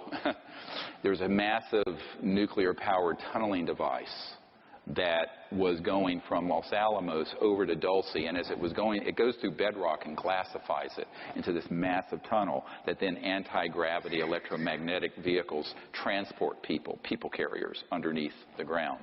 And as it was going through that bedrock, it caused this vibration. But that was being operated by Bechtel, and I was at a meeting with Stephen Bechtel once, and they are very key. And Booz Allen Hamilton, of course, is who Snowden worked for, but they're a key contractor. They do have a compartmented operation dealing with this. Boeing Aerospace, EG&G, very key facility for creating electronics and also the state-of-the-art nanotechnology implants that are put into abduction victims, people that think they had contact with ETs, but they're actually being abducted by military and corporate folks. E-Systems, which is now a division of Raytheon, Lockheed Martin, I've mentioned, McDonnell Douglas is now part of Boeing. MITRE Corporation, M-I-T-R-E, very key in terms of anti-gravity and high-tech. It's here in the D.C. area and other places. Northrop Grumman. I mentioned Phillips Labs before, Rockwell International, SAIC, and this is one of the crown jewels. SAIC is a company, Science Applications International Corporation. Admiral Bobby Ray Inman has for years been a member of this MAGIC committee, along with Dick Cheney and Papa Bush. But SAIC, he had been National Security Agency head. He moved from National Security head over to the board of SAIC. And in a little side story, interestingly, when I asked Senator Barry Goldwater when I was at his home some years ago, and he'd run for president in '64, but he always had an interest in this, but had never been told anything. And we started comparing notes of who we knew, and he said, how can I help you? I said, well, if you could reach out to some of these people on this MAGIC committee, it'd be great. And so, we named some names. He didn't know the ones I mentioned. And then I said, well, Admiral Bobby Ray Inman. He says, oh, Bobby Ray, we've been friends for years. I said, well, get hold of him. Give him a jingle, would you? So he did. Biggest mistake of his life. He got hold of me. He says, I can't make any more phone calls like that for you. He tore me apart. He tore me a new one. But Admiral Inman, definitely a MAGIC member, as are other chief people on the SAIC. But it's compartmentalized. So, most people work on conventional things there. TRW, Village Supercomputing, Wackenhut, security, does a lot of security for MAGIC. And then there are others as well. So, some of these are ones most people have never heard. A lot of these corporations, they're huge, and they have enormous reach. And I think that what you have to understand is that there is certainly not limited to that list, but it feeds into a system. And most people don't even understand how it works. And I always tell people, go back and look at the interview of Denise McKenzie. Worked for SAIC. She got a job there as a sort of clerical administrative person. She was in an office. It's kind of like the mafia. You know how the mafia will have like a pizza parlor or some little shop, and they'll come in and, that's the storefront, but it's actually laundering money and they're doing their drugs and pimps through the back door. That's how this works.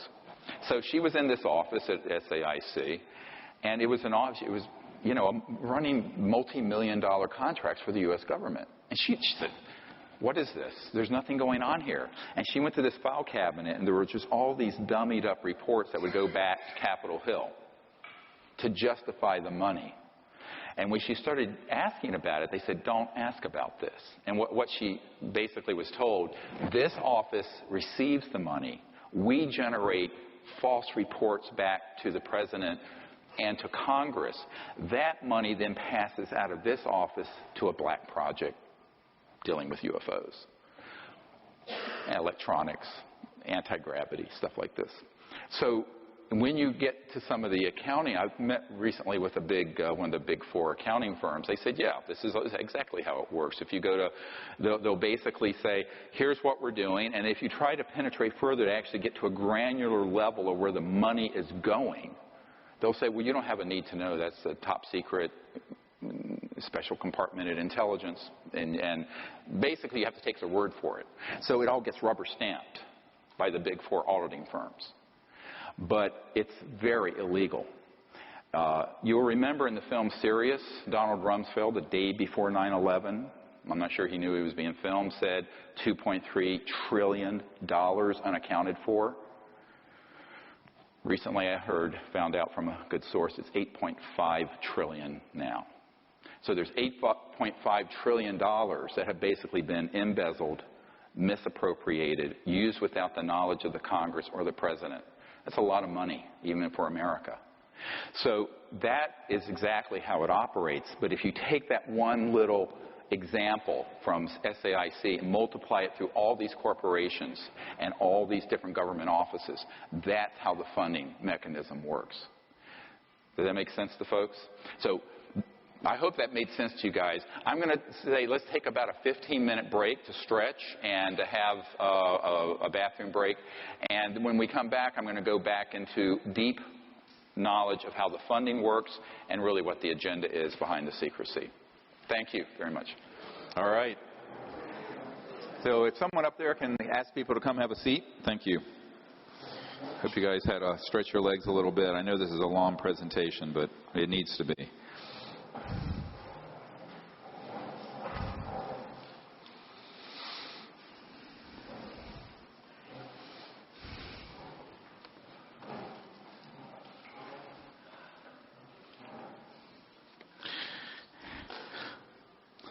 So thank you.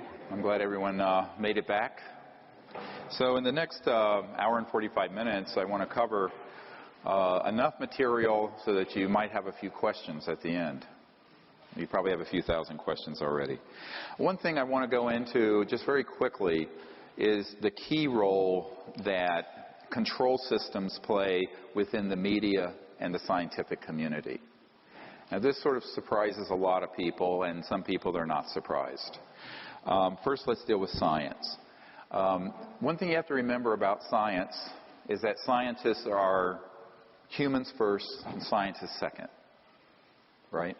All of us. And there are scientists who pose as objective scientific folks who are on the payroll of various agencies. For example, in this cache of documents I received, there's a very famous astronomer, astrophysicist at Harvard named Dr. Donald Menzel. And Menzel was the chief UFO debunker who went around telling people none of this existed in the 1960s and all through that era. And he was on many panels, and he was the person who would look at evidence and then say, not true, not true, not true. It turned out, I have a document from the CIA where it talks about their contract with Dr. Donald Menzel at Harvard. And it said, but it cannot be acknowledged that he is being paid by us because the public needs to believe that he's an objective scientist telling the public from the perch of respectability at Harvard that this isn't true. So until the time of his death, this wasn't known. Now, in this cache of documents I got in 1994, officially released by the CIA, the provenance of this document is not in question. It names him. So just extrapolate that out, how easy it is to do that. Same thing with a guy named Professor Condon. Professor Condon was the head of the Condon Committee at the University of Colorado that had a contract in 1969 to look into UFOs so that the Air Force could determine whether to close Project Blue Book or not. Project Blue Book was actually a public relations stunt, mostly, to collect information from the public because there was so much outcry from the public of sightings and things that had happened.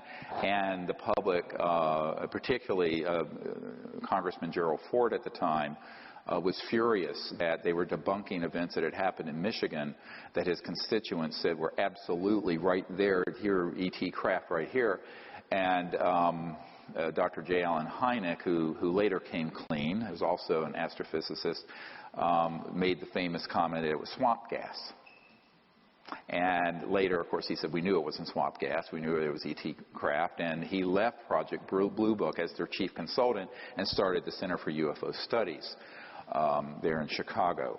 But Professor Condon, around this time, was asked to head up an objective scientific committee to look into whether there was any veracity to UFOs. There was a lot of publicity around it.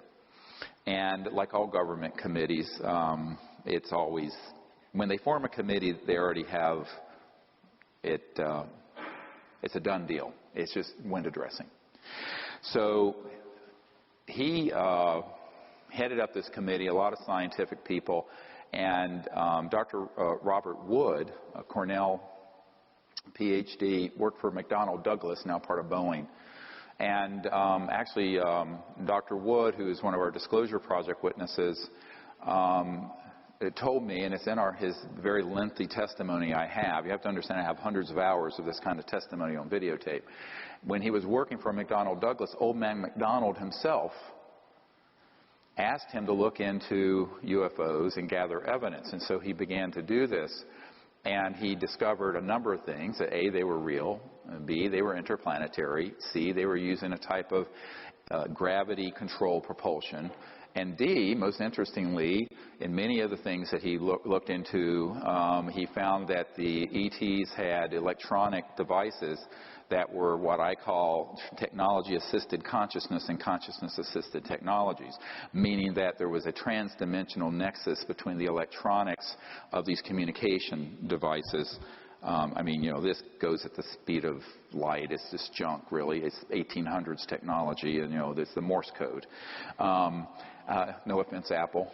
But they had technologies that interfaced seamlessly with electronics that would pick up directed, intended thought, and which is absolutely true. And actually, the founder of Facebook, Zuckerberg, started talking about a thought switch to interface with computers.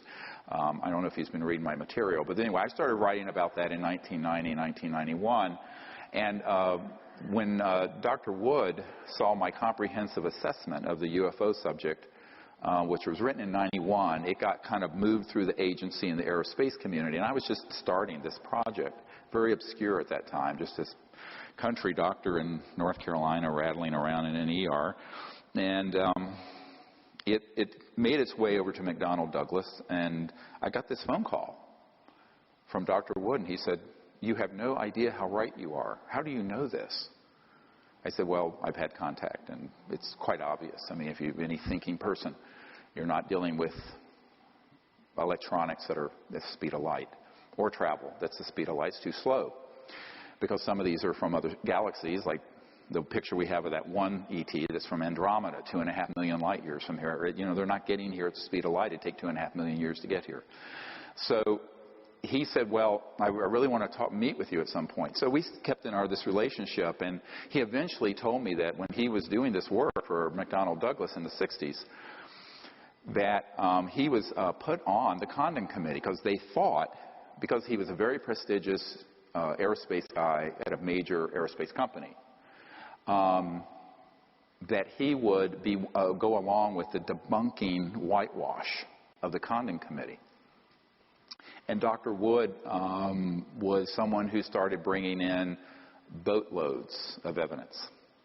And it was turning the committee to the fact, no, these are absolutely real. So Professor Condon went to old man McDonald, head of McDonnell Douglas Aerospace, and said, "You fire that son of a bitch so I get him off this committee." And Mr. McDonald said, "No, I'm not going to fire him. He's a very good man." But he was thrown off the Condon Committee. But he didn't lose his job. But McDonald stood by him. And that's an absolutely true story. And it came out in this cache of documents from the CIA I got in '94 that Professor Condon and that committee, some of the key people, were on the payroll of the CIA, and it's in black and white. It's an uncontested document.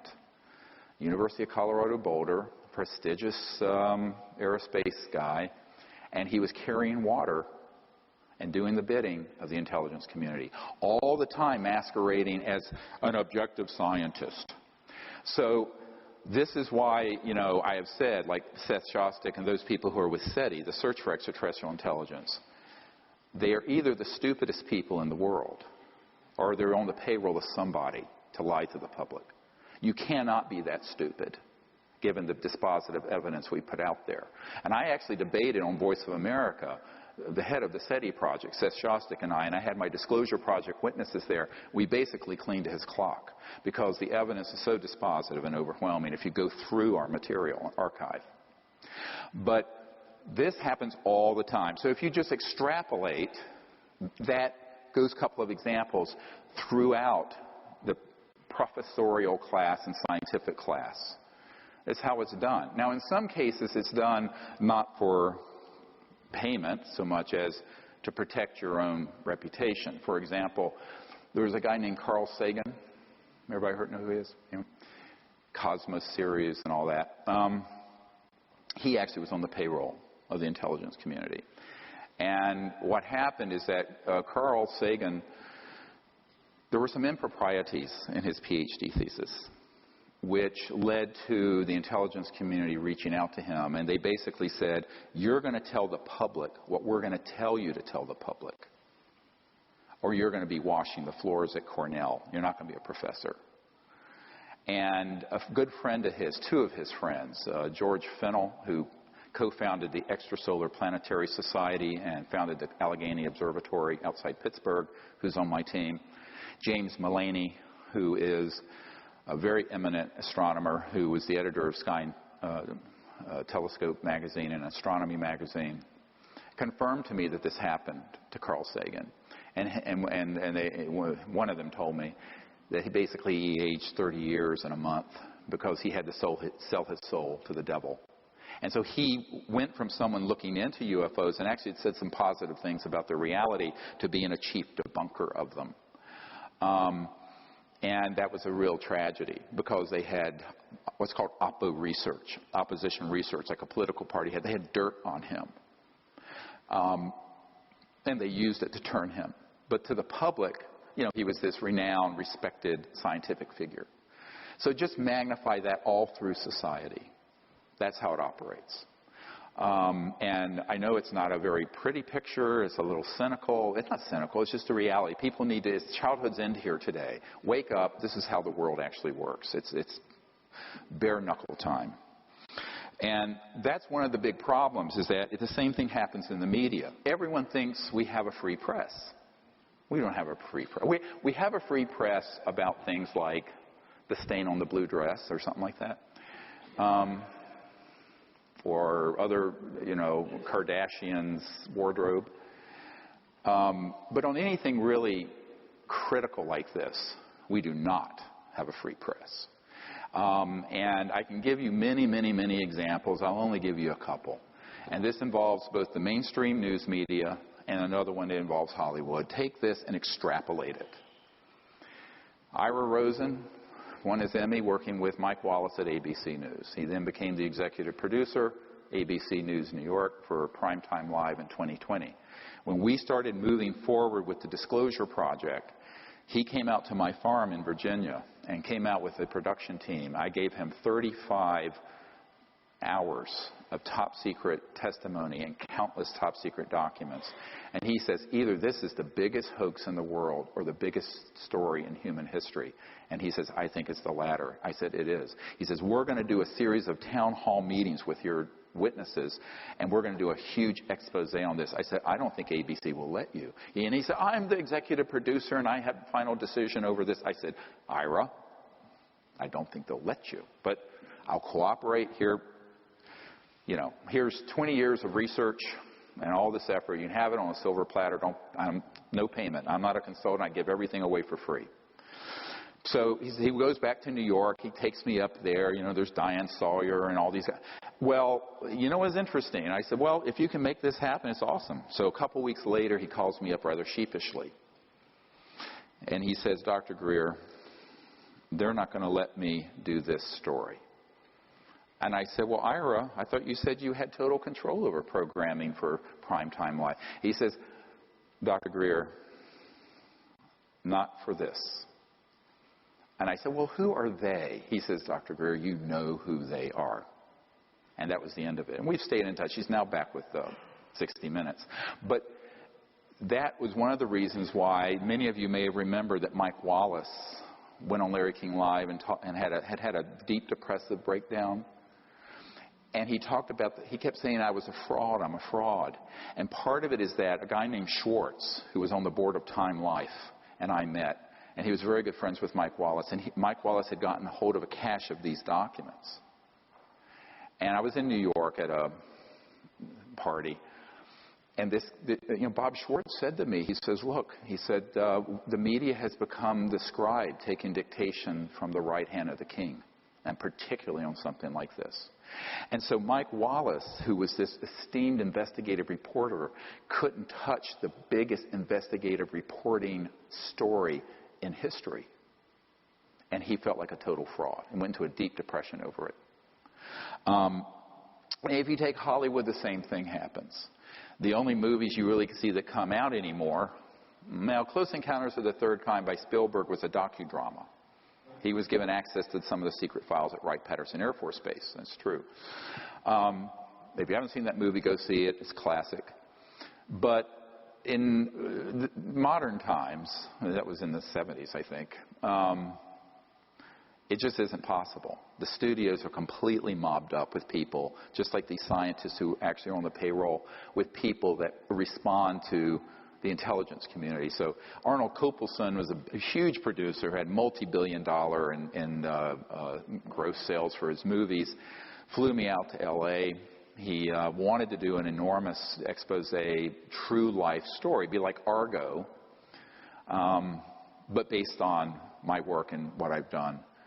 It'd be a thriller. You have murder, you have mayhem, you have intrigue, you have ET contact, you have the whole thing. He loved it. And he was there, and I was at 20th Century Fox, and he had a $60 million discretionary budget to do any movie he wanted, pre-approved, because he was a big name. And I said, well, Arnold, I don't think they're going to let you do this one. He says, oh, yes, I'm Arnold Kopelson, and I've done this. And he took me to his vanity wall of all his awards. I said, great, wonderful, give me a call. So he sends one of his chief assistants here to D.C. when we're doing the private closed briefings for members of Congress in April of 1997. And she goes back, and he goes, he said, this is the most incredible bunch of information, because we filmed all that. And so I let him have that closed briefing film. He says, this is going to be the biggest movie. It'll be bigger than E.T. or Close Encounters or any of them, and certainly it'll be bigger than something like Avatar. I said, well, good, do it. So, but I don't know if they'll let you. He says, why do you say that? I said, well, let's see. Let's put it in, start it down the path, and let's see what happens. A few weeks later, I get a call from Arnold Kopelson. He says, Dr. Greer, they won't let me do this movie. I said, oh, Arnold, I thought you had this $60 million already in the bank ready to roll. He says, not for this. Fox has killed it. Put it in turnaround faster than 10 light years of light speed. So it went into turnaround and got killed. And turnaround means when you take a film and basically kill it. So that's what happened. And it's happened. I give you this example. If I'd be here until tomorrow morning giving you examples I've had with the media, the mainstream media, where this has happened over and over and over again. So one of the problems is the big media do not allow certain things to be exposed. And we have been brainwashed to think that we're the land of the free and have a free press and a free market, etc. But we do only within a certain confine. But ironically, that confine is a prison. Because how do you have a free market if the most important technologies and information of the last 100 years is sequestered and can't be used? I mean, that's not a free market. That's a managed market and controlled, and it is. Same thing with the media. So that's really how that works. And you need to understand that's a very important component of how magic infiltrates and operates. And keep that in mind whenever you start seeing a major media report. And now with the Internet, we can put something out and it can reach, ironically, we can put a video out and it'll have 5 million views and it'll reach more people than Larry King Live used to, or most of the CNN talk show hosts get. So luckily we're able to bypass it now, but back in the good old days. But even then it's sort of relegated the mainstream. The thing that people respect for their source of news, CBS News, ABC News, CNN, et cetera, and so on, won't touch this in a credible way. And if they start to, and believe me, there have been many initiatives from the Wall Street Journal approached me, wanted to do a huge story, gets killed, gets killed, gets killed. So there are operatives that are embedded in the integrated corporations of all of these media holding companies. And it will not make it out. And that has been my experience to date. I'd love to be surprised. Now, that then brings into the question of what about the rest of the sectors? And someone at the break brought up this question of funding. Because I mentioned towards the end, well, there's $8.5 trillion now that's unaccounted for. Trillion. Not billion, trillion. A trillion is 1,000 billion. So in other words, it's a lot of money. And unfortunately, it isn't as obvious as it seems. And this is where, take the children out of the room. Here's how this actually works. So you have, I mentioned, the sort of storefront with the military-industrial unacknowledged special access projects. And that's, you can kind of steal several billion dollars very easily that way. And each year, I estimate, out of the Treasury of the United States through these operations, is between 100 and 200 billion dollars. Not, a huge amount, but if you look at the military, intelligence, Homeland Security, FBI, and there are other people. There was a undersecretary for HUD for Bush, George H.W. Bush, who discovered that HUD money, Housing and Urban Development money, was being siphoned off into these black projects. And she started to blow the whistle on it. She got fired. So one of the things you have to begin to get your mind around is how the unacknowledged special access projects can penetrate not just the intelligence and military, but other agencies, and then siphon off funds. And you get a trickle here and a trickle, and it becomes this huge river. Now, there's another second and very important way that funding happens, and that is through monetizing products. Now, what do I mean by that? Let's say that you're Bell Labs back in the old days, or some of these other large corporations, and you're studying under U.S. funding contracts in these unacknowledged projects a technology. And you figure out, oh, this is really what you can do with an integrated circuit and miniaturize it. Or this is what you can, these things we collected off the desert floor in 47 were these little fibrous things that you put a light at one end, boom, it's perfectly transmitted to the other, fiber optics. So you then create a market for it. And you allow some of this out, but there's a huge amount of money made on productizing fiber optics, integrated circuits, miniaturization, microprocessors, things of this sort. So there are spin-offs, and those spin-offs make an enormous amount of money for those companies, even though we, the taxpayers, paid for the R&D, and those folks really didn't invent it, but they benefit from it, from the corporate level. So that enriches the corporation so that it can then self-fund through licensing and productization things that were actually funded by the taxpayer. Now, Big Pharma, the pharmaceutical industry, does this all the time. They take stuff that's being funded at NIH or through university grants. The breakthroughs happen in basic science. They then take it one step further, patent it, license it, and next thing you know, a course of chemotherapy costs you $250,000. That's how it works, like rituximab. So, but that's been done with these high-tech programs since the 40s and 50s. So that's a huge source. So then they have their own funding. But now you can see how they can lift off the reservation away from government even more because they're more independent, corporate.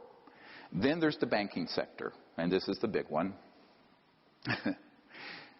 You know, the Federal Reserve Board basically just invents money out of thin air. When we had the financial crisis a few years ago, in the mainstream Wall Street Journal, you know, it was admitted they basically injected $17 trillion into the banking sector.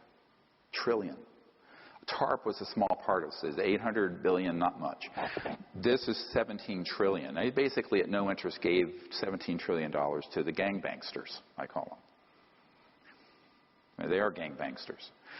And those guys who have integrated, if you look at the corporate nexus between the banking and financial sector and these large corporations and these government agencies, there is a nexus that gets woven.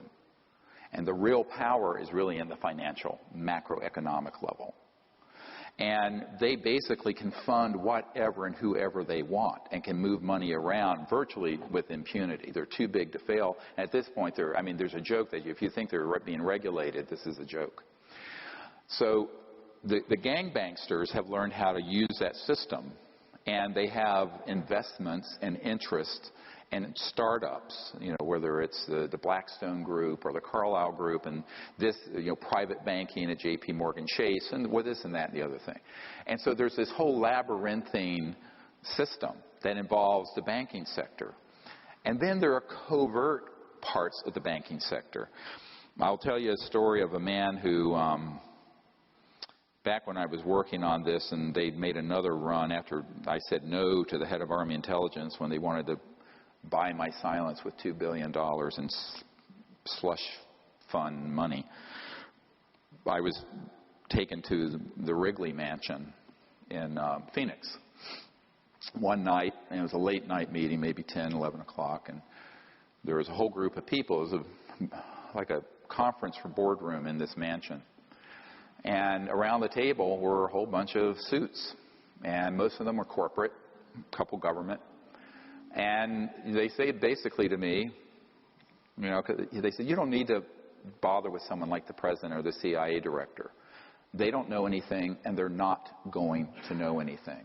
You need to be meeting with people like, well, us, who do WFO, work for other programs for the government. And there are certain orders of Jesuit priests who are involved with technology transfer policy. I said, what? I thought they were on drugs. And it turned out every word they said was true. And I was just listening. Be an interesting movie, wouldn't it? Anyone has cojones to do it. Then they started, this one guy pulled me aside, and he said, you know, we've checked you out. You're a doctor. You have good credit, good income. Take out as many platinum cards as you want. Give them to me. We will then zero out the account balances every month. So you can spend several $1 million a month, and we'll just zero it out. Now, you put me under sodium penalty. This actually happened. And I said, well, then you would own me, wouldn't you, Jim? He says, oh, don't look at it that way. We're here trying to help you. I said, no, you would own me. This is fraud, banking fraud. And he says, no, well, you know, just look at it as a friendly hand helping you out. I mean, it's friendly, you know. Devil with forked tongue. And then he started to explain. He says, you know, there are a lot of creative ways where we can get money when we need to. And this guy headed up some folks who do the backup computers for the banking system. And these are big supercomputers. And basically, when you have trillions of dollars daily going back and forth in currency exchange and transactions, there's an odd amount left over that's less than a penny or less than a euro or less than a yen. That gets dropped into a black fund account. And it's a lot of money. It adds up on a daily. If you take 365 days in a year, you've got a lot of money from that. It becomes billions, tens of billions. So you have the black budget, unacknowledged projects. You have the corruption and fraud within the government system. You have the productization, monetization of things that we're paying for the study that they then monetize, like integrated circuits and cell phones and fiber optics. Then you have the banking corruption. And then you have the pièce de résistance. And the one that is the most disturbing, and that's drug trade. So the worldwide drug trade is cash and carry, bigger than oil. And when I first heard this from an attorney who was representing a man's family whose husband, a Marine colonel, was murdered because he saw them offloading drugs at a military base in California, I thought this was a bridge too far. I did not actually believe it. And this attorney, a very, very credible guy, Harvard Law, was representing the family to get them to exhume the body because the body was, the death was deemed a suicide. And the family knew the man had been murdered because of what he saw, because he had told one family member what he saw. And he was at the wrong place at the wrong time in a restricted landing area, in a restricted facility, where one of our aircraft was offloading a large amount of drugs that would then be sent out through various drug cartels and whatnot. And they killed him because of what he saw. Made it look like a suicide. And I filed that away as data point 1. Then I had another data point come in of a woman who owned a 5,000-acre sheep ranch in South Dakota, of all places. But adjacent to it was what had been a chemical weapons storage area and an underground facility. And she had enough resources that she had her own people go out with night scopes and found that there were ARVs, so-called alien reproduction, these man-made anti-gravity things going in and out of this facility, wee hours of the morning. And then she got someone close enough who saw that they were offloading huge amounts of chemical weapons, armaments, and drugs. So arms shipping as well as drug shipping. She contacted Senator Daschle, the senior senator of South Dakota, who started digging into it. He got threatened personally. I have a whole dossier file on this in my vault. And he backed off of it. He ran from it light years. He had the speed of light to get away from it because they made it very clear, stay away from this. Senator Daschle, he said, I can't help you anymore. So she reached out to me saying, can you help me? Because part of what was happening is that some of these chemical weapons that were stored there were leaking into not only the groundwater, and where her sheep, and a lot of them were dying. And it was like these containers that were corroding. It was like the Superfund site, but classified. It was a disaster. And that's why she was so concerned. She had 5,000 acres. And I said, look, I'll make some calls and see what I can do, but I've got a heavy lift here I'm doing on my own besides your sheep. But this is a very real case. Then on the day after I met with and briefed the head of intelligence for the Joint Chiefs of Staff, I got a cryptic invitation from two men. My wife and I call them Mr. Allen 1 and Mr. Allen 2. So not their name. It was our code name. I don't want to talk about who they actually are until they're deceased. I can confirm they're deceased. And they invited me over to this condo in Crystal City near National Airport, which turned out was the home of a former congressman who was sort of a consigliere and sort of advisor to George H.W. Bush. And in the room with him was a burly man who was a Science Applications International Corporation executive who was living virtually in retirement exile in France, who had come in for the meeting. And it was shocking what I learned, but not so shocking given what I've just told you. But they said, do you understand how dangerous this group is? I said, yes, I do, personally. And they said, but do you understand what they're really doing? They're destroying our world. They're destroying our planet. They're destroying our country.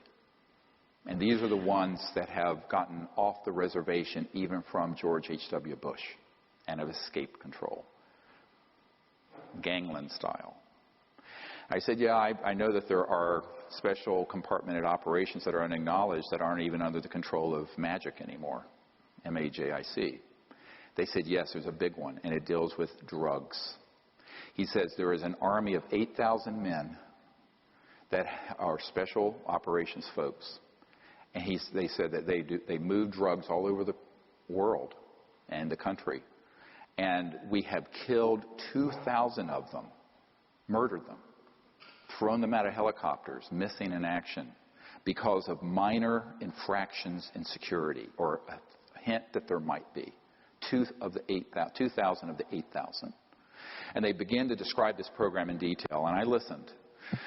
And they said, so this is part of the problem you're dealing with. And by the way, to connect the dots, this is why we don't have legalization or decriminalization of drugs, which every health policy person knows. You can buy anything on the streets of any little town in America. It needs to be, it needs to be something where there's treatment, education, what have you. But if it was made legal, you would take away an enormous part of the funding for this criminal cartel.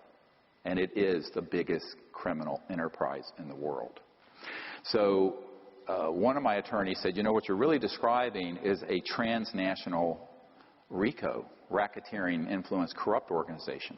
I said, yes, of course. He says, well, the civilians can mount outside of the government a proceeding against using the RICO statutes, basically, which was set up for the mafia. I said, yeah, if you know an attorney that has the courage to do it, let me know. And this gets into something else that could be done. And with the information that we have and the people that could be asked about. And that is a major investigation with a Whistleblower Act result. What do I mean by that? The Federal Whistleblower Act allows for someone to blow the whistle on illegal and corrupt activity. And what is recovered or exposed through that whistleblower, the whistleblower gets a percentage of. In this case, we'd be talking about billions of dollars. So if there's a legal team that wants to head this up, and some more whistleblowers that we can put together, that's how you could fund the Energy Lab. But it would be a very big lawsuit and project. It can be done if there's anyone who has the wherewithal to do it. I've mentioned this to a few attorneys, and then when they find out who you're really taking on, they go, no thanks, no thanks, no thanks. So it's all about courage. You have the courage to take on this sort of Fourth Reich that's really running these projects, this neo-fascist transnational security state. But that is another big part of the funding mechanism. And there are others, but these are the big pillars of how you get funding for an unacknowledged special access project. It isn't nice and it isn't pretty, and then it ends up doing things that are completely out of the control. If we go to the next document from Prince Hans Adam von Liechtenstein, this is going to get heavier and darker for a little bit until it gets better. Just bear with me. And, I don't know if you know who this is. Liechtenstein is a big banking empire. And they funded a lot of Adolf Hitler's work. And the crown prince is their king. So this is a man that I've met with and known for a number of years. I think this is dated 1994. And Hans Adam von Liechtenstein, the first time I called, I was asked to call the castle. His butler or someone picked up, and then he was immediately put on, and we talked, and he says, well, I don't want to talk on the phone too much, but we should meet. And these letters, you can go to the next one also. It was maybe a month later or something. It was from the castle, Vaduz, and this is the actual letters.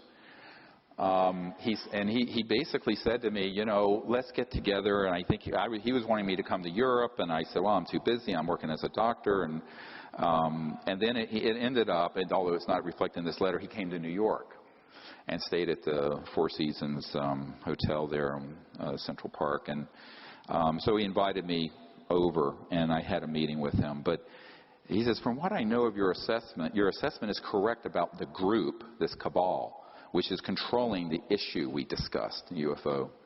I suspect they have very good reasons not to inform the public, and therefore I am highly skeptical about your chances of success. But he still wanted to meet. So I said, okay, let's meet. So this is where it's going to get into some shock and awe.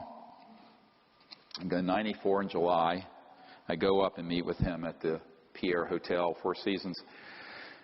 And the reason he didn't think it could succeed is that he told me the ETs wouldn't allow it. They wouldn't allow disclosure to happen. I said, excuse me, we're making contact, and it's clear that, he said, well, let me tell you what happened. So he was involved with a lot of UN programs and also with George H.W. Bush, the first President Bush, and a man at the UN named Perez de Cuellar, who was the Secretary General at the time. I had done briefings with the predecessor, with the one after Boutros Boutros-Ghali. And he said to me, the reason I, on the phone, told you that it wouldn't be allowed isn't that it wouldn't be allowed from the point of view of the government, but the aliens won't allow it. I said, well, that's ridiculous. I mean, since we've been talking, we've gone down to Mexico, had craft come out. I said, they're obviously wanting to make contact if we do it in a peaceful way and not a military way. He says, well, this was attempted before you started your organization. I said, what are you talking about? He says, well, in November of 1989, in the fall of 1989, President Ronald Reagan, Mikhail Gorbachev, Perez de Cuellar, and himself, this guy, and others met on a committee, very sensitive and classified, to organize basically what I did with the Disclosure Project, to announce that we weren't alone and end the secrecy. And he said what happened is that Perez de Cuellar, the Secretary General of the United Nations, was coming back from a 3 a.m. late night planning session for this event when he was abducted by aliens from his motorcade in Manhattan. And I said, oh, really? And he proceeded to tell me the gory details of what happened. So Perez de Cuellar was taken somehow out of the motorcade onto an ET craft where he was threatened by the ETs and told, if you disclose this information, we will abduct every world leader involved, including the President of the United States. Now, this is from a person who was at the table for this planning session. To my ears, now to you. And I went, oh, come on, really? And he said, yeah, it blew up like an atomic bomb in the Bush White House. Subsequently, I found out that up at Kennebunkport, there were all these UFOs zipping around when Bush was up there out on his cigarette boat. And they didn't realize they were ours. So now we're getting into false flag 101, up to and including being able to deceive members of MAGIC. And it took me a long time to get to the bottom of this mystery. Now, people like Bud Hopkins thought it was a real abduction case. And I looked into it, and I found out that if you go back to the Roswell event, there was a red-headed sergeant who was the badass guy who threatened to kill everyone, all those ranchers who saw this thing crash. His son became a part of MAGIC security, this renegade group, this splinter group, who was involved with abductions and stopping leaks within MAGIC itself. He then went and was in the security detail that night and set up the electronics for this electronic warfare abduction of aliens. It was all a hoax. It wasn't ET at all. It was 100% military ops. And so we're going to get into this in a moment, how these operate. And so Perez de Cuellar, of course, not knowing about that end of the classified world, and I would say Papa Bush neither, thought it was actually ET. And it blew up, as I said, like an atomic bomb in the Bush White House. And Gorbachev, they pulled the plug on the plans to do disclosure and end secrecy in 1989 at the end of the Cold War. And I think it's strange that in January of 90, 2 months later, it's when I had a contact event at my house in North Carolina with an ET and that said basically, pick up what you've dropped. Do this, what you left and behind as a teenager. Pick this up again. Someone's got to pick this up. But maybe that's a coincidence. But Pérez de Cuellar thought that that was an actual alien abduction. And I said, well, with Your Highness, with all due respect, there are technologies that would facilitate this kind of deception. And the military term, so you know it, is a false INW, or a deceptive INW, indication and warning. And it's basically like the Gulf of Tonkin event in Vietnam. You basically exaggerate or hoax an event that then manipulates policymakers. So this was the ultimate takedown of official disclosure, which was about to happen in 1989. Got it? 26 years ago, November 1989. So here we are in 2015, and it took a lot to piece all this together, and I began to look into what the electronics were with this and what kind of technologies they might have. And one bit of insight that the prince had, he said, so he told me that the reason he was funding the abduction groups is that he was convinced that there was an existential threat from outer space. That's been the Sub Rosa plan since the 56. And that he wanted people to hate the aliens enough to pay the blood and treasure of World War III. And he also wanted it to be eschatological, where it would result in the end of the world, so that Christ would return and the good folks would go up in a flying saucer, I guess, with Christ. Now, this is what he was telling me. I'm just listening. And I'm going, whoa, this is like, woohoo. And he was completely convinced that this is what needed to happen. This sort of end of the world, eschatology is the study of the end of the world event, and that's why he was putting so much money in and providing so much funding to Mack and David Jacobs and Bud Hopkins and all this. And he told me, he says, I'm going to stop funding John Mack because he's become too positive about contact, and I only want to fund people who are going to put things out there that scare people and make them hate the aliens. He said this. So I went, oh boy. Now this is connecting a dot that all of you better listen to very carefully. It's the last thing you learn today. And that is that there is an overarching agenda that was hatched in the 50s. Remember that psychological warfare document and its value? That was hatched between 53 and 56 to create the specter of a threat from outer space that does not exist. Werner von Braun stated on his deathbed, and we have the testimony of his assistant, that and said, they will first have the Cold War, then we decided there would be nations of concern, then global terrorism. We have this testimony from before 9/11. Then that would be followed by threats from outer space. They'll start talking about asteroids and things of this sort, but the ultimate one they're going to play is the alien threat, and it's all a lie, and it's all a hoax. But in order for the lie to work, they have had to create a body of disinformation, false information, and frightening scenarios, and actual events that would be convincing to our policymakers like Reagan, convincing to the average person, and to the UFO public that consumes videos, entertainment consoles, movies, etc. And that has been the 50 to 60-year plan. Don't forget that no less a figure than Douglas MacArthur in his last address to the Congress said World War III will be interplanetary. So they have been wanting to provoke an interplanetary conflict for as long as I've been alive, and I'm no spring chicken.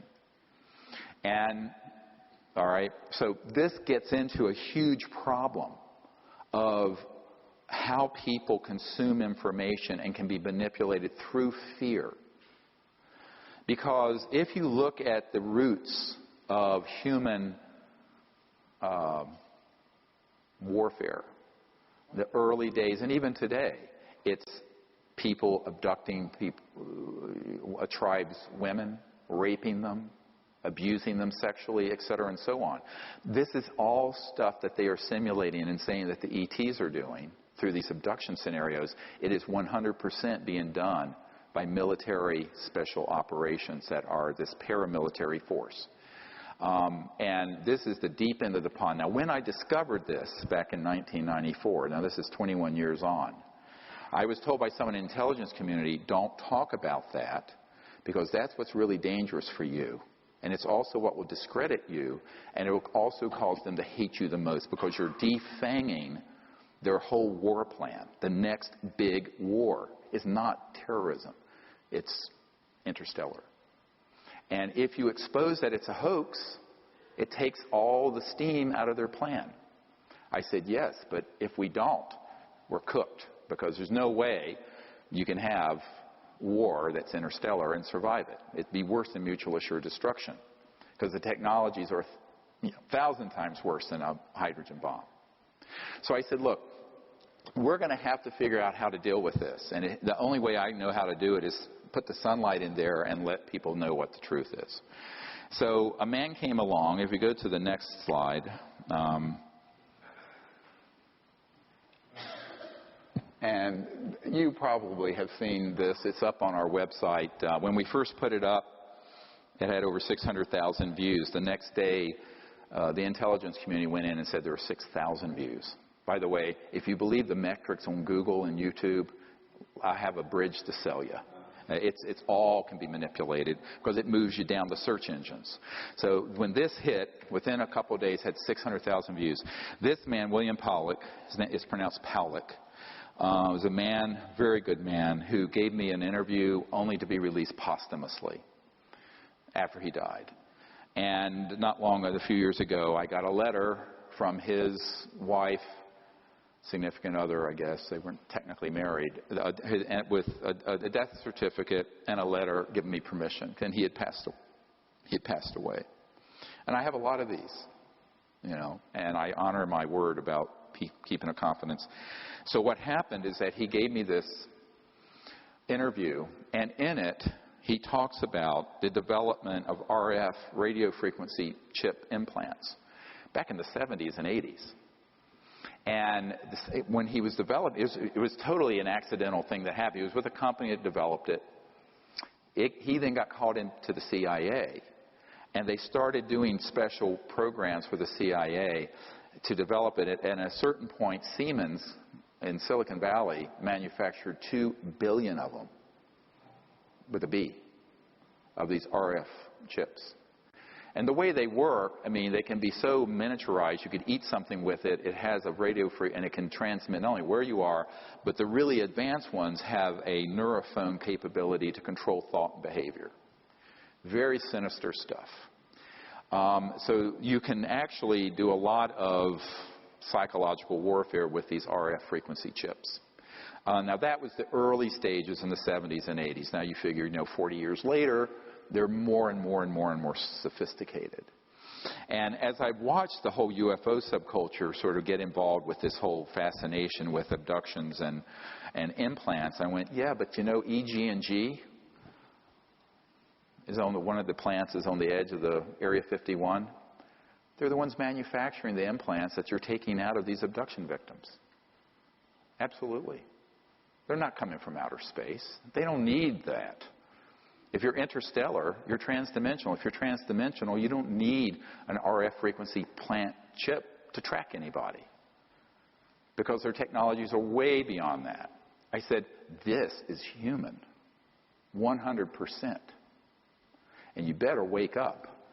And so Powlick gave us this interview, and it was one of a dozen data points that I began to accumulate. And then, not many years ago, I get a document, the next one, which is chilling. Has never been shown. It's from the Strategic Studies Institute, think tank, and it's dated 1995. And it was talking about all kinds of global security strategies. And, you know, you can look at it yourself. Cult-programmed graduates, blah, blah, blah, who will be expected to participate in contrived UFO abduction scenarios.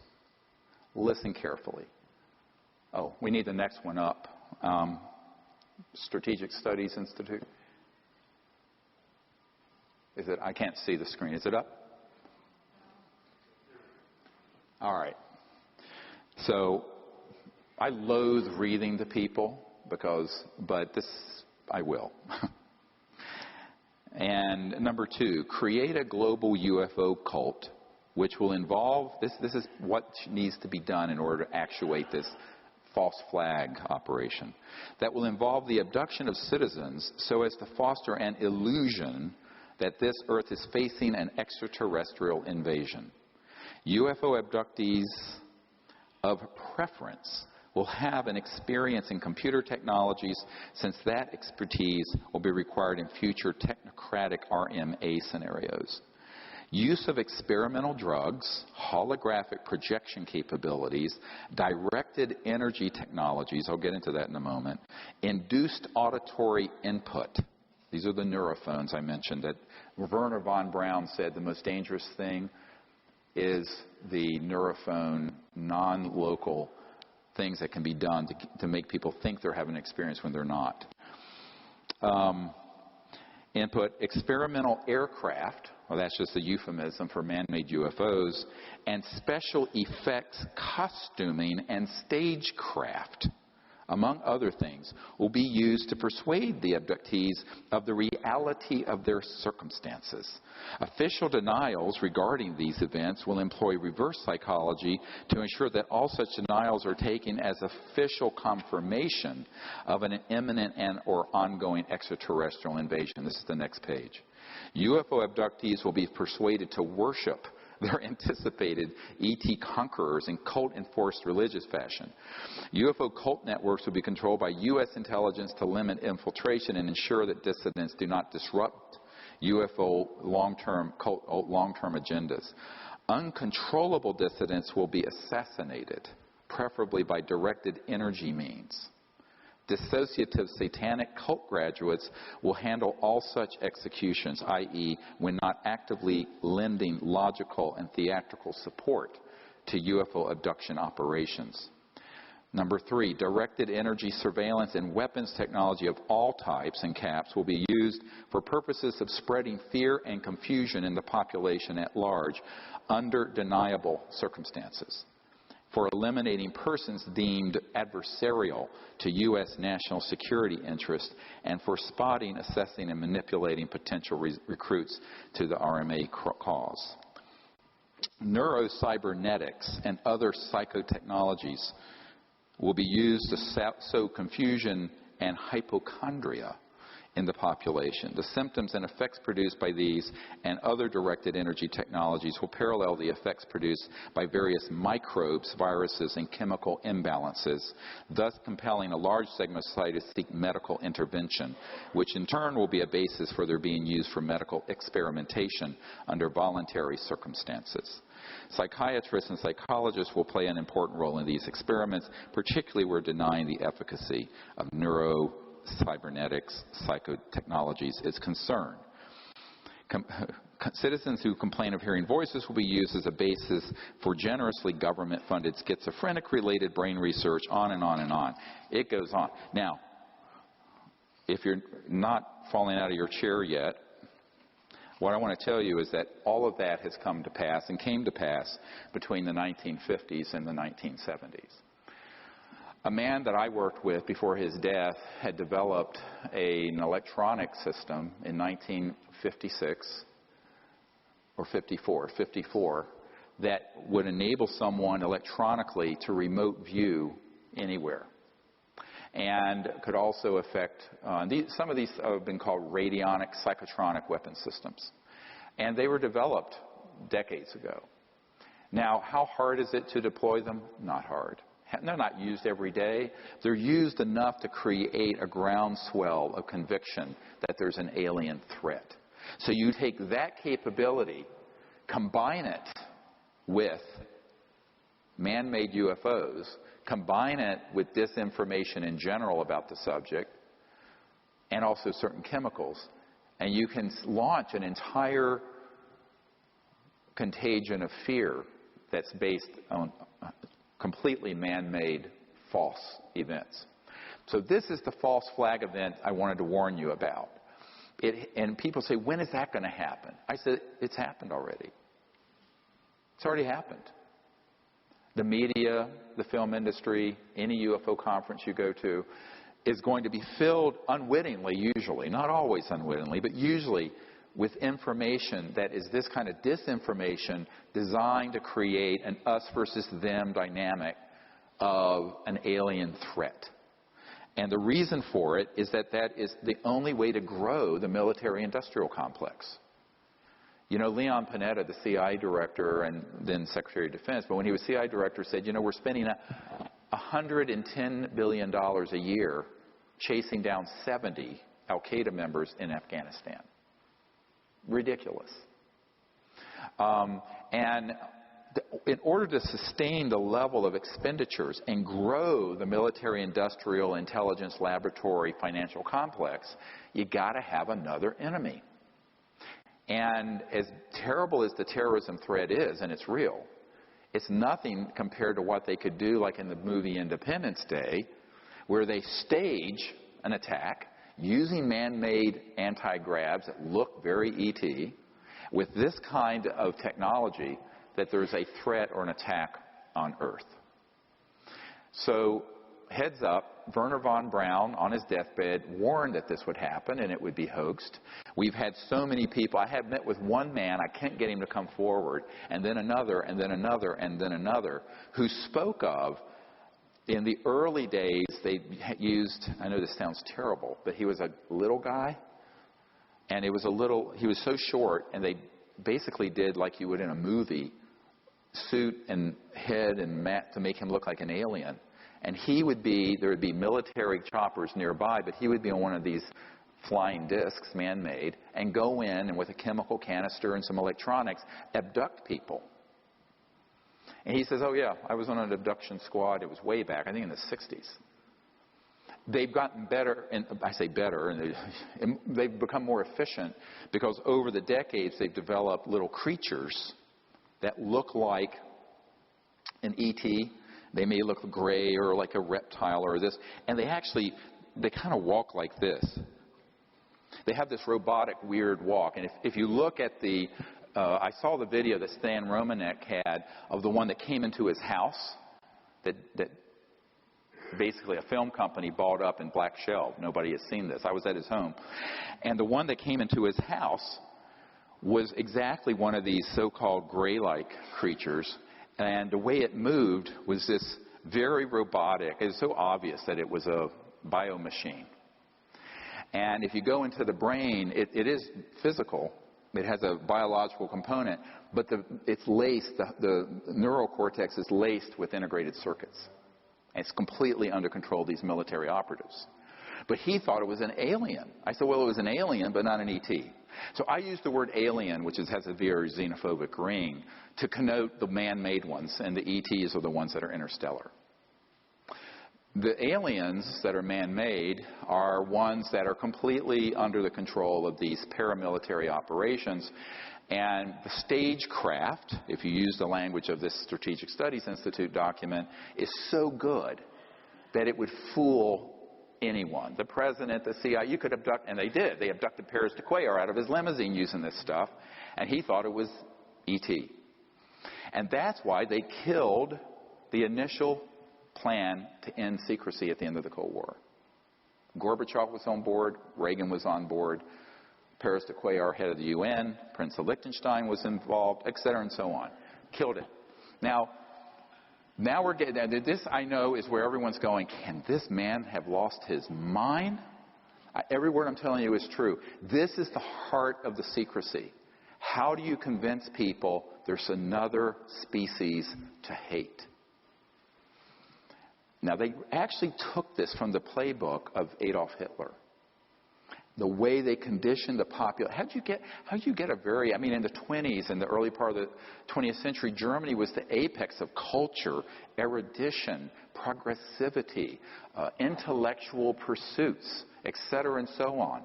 How do you get that population to devolve into this horrific community that could engage in the Holocaust and World War II, the way that happened? Psychological warfare.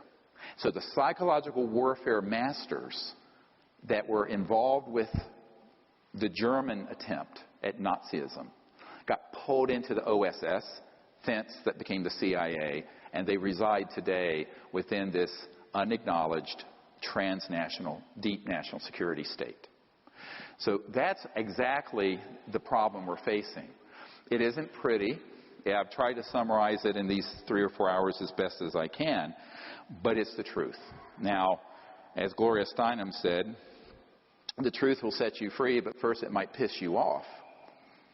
And I think, a lot of people, when they learn that this is what they've been involved with, people who've done research on this subject, get quite irritated because they begin to realize that almost everything you know about the subject is not true about why they're here. Now, what I've learned is being head of the CE5, global CE5 effort. Let's go to the next one. It's a very interesting thing that came out not long ago. It's from the Daily Mail in the UK. But it was an article about this new electronic warfare system. And I actually talked about this 20-some years ago. But they're just now bringing it out. And it's kind of almost like Star Trek, but it's something you can put up that basically knocks out all electronic communication. The next, you have the next one? And it just gives you the idea that if this is being reported in the regular media, or even tabloid media, this is at least 30 to 40 years old. This. And it's basically a platform that can float over an area and knock out all electronics. Not only in a city, but over a battlefield or what have you, using pulsed microwaves. Now, this is not talking about scalar. This is pulsed microwaves. But when you pulse microwaves in a certain way, it can cross over into this longitudinal effect, and it can have an enormously destructive result. And this was actually getting reported. So if this is being acknowledged in the media, it means that it's at least 5, 6, 7 generations old. So in other words, this is not state of the art. Anything that's acknowledged in the mainstream media is going to be old technology. And the really state-of-the-art stuff is highly classified, compartmented, and unacknowledged. Most of the really amazing stuff. So this brings us to how do we get out of this conundrum? And if you see the next, put up the next one. I just want to share this. I shared this in my London presentation last month, or in September. And this is the French initiative. And you see the date on it. This is by far, we're about to release all of this with a report on the internet, document ever generated by a government on this subject. Urgent, 16 January 2007.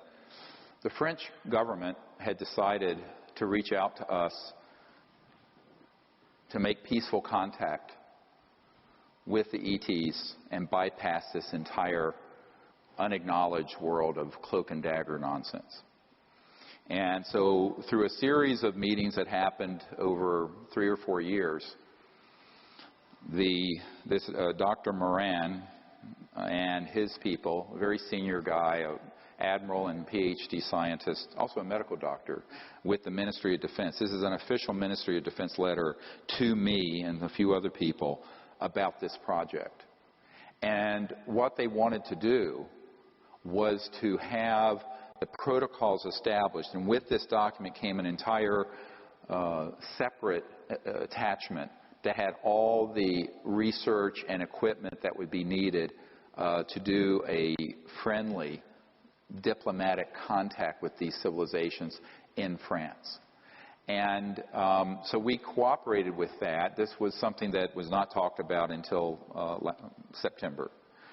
And I referred to it some years ago. Those of you may remember, I talked about a major G7 country whose Ministry of Defense was reaching out to us to make peaceful contact. This is it.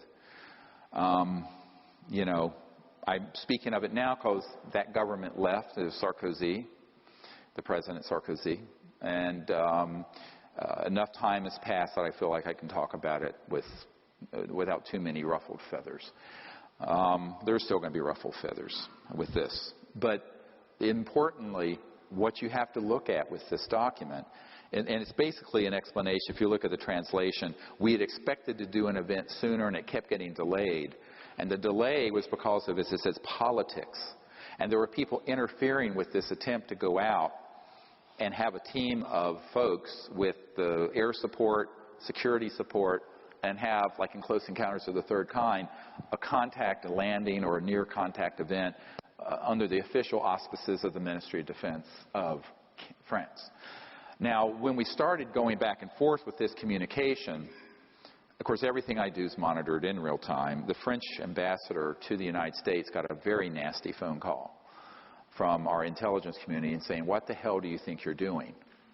And they really cussed him out. And he said, "Look, we're doing this, so we're a sovereign country." And basically what was said back to him was, don't do it anywhere near U.S. assets or U.S. airspace or U.S. territory or you'll be in big trouble. And the French got very irritated by this. They said, we'll be completely within France and it's none of your business. So obviously there are elements within MAGIC in France who have run interference to interfere with this process. Every major country have elements. And so it's very political. It becomes very, very thorny. But the very fact that senior people in the Ministry of Defense of a major G7 country, group of 7, major economic country, would, and a nuclear power, would reach out to make peaceful contact using the Close Encounters of the Fifth Kind initiative is by far the most historic thing. And that's why this document, I think, is the most important document ever written, because it's not classified. I only kept it private because I didn't want to burn bridges to the government that was there. And it did involve all the way up to the President of France, this effort. We actually ended up going, I believe it was in 2010 or 2011, and did a CE5 event that actually had enormous results. And their military had cordoned off the airspace, directed, and we had a 2,200-acre estate in Brittany. And there were ET craft tracked going overhead at over 200,000 kilometers an hour, and all kinds of strange phenomenon in the field where we were, which the admiral was there. Now, no one knew that's who he was. This ended up being a demonstration event for the Ministry of Defense people, and it was directed by me. And the cover story was that it was a CSETI expedition for a weekend. So see, if you sometimes come on these expeditions, there may be other folks there, huh? Get it? Nobody knew who he was. He was just a nice gentleman in a plaid shirt. But I mean, that's how these things have to happen. I mean, it wasn't my place to expose who he was. But they were very happy with the results and have learned a lot. And we're continuing to teach them about the concepts of non-locality and consciousness, remote viewing, coherent thought sequencing, electronic interface with thought that the ETs have, how to set up the correct philosophy and conditions for contact, on and on and on. And this is really the core of course, why I founded this organization, was to move us away from the brink of war into a time of interplanetary peace and universal peace. But at the same time, we have to understand that an operation like this isn't going on in a vacuum in outer space. It's going on within a world that's enormously dysfunctional, particularly with these national security issues and these sort of spy versus spy groups who interfere.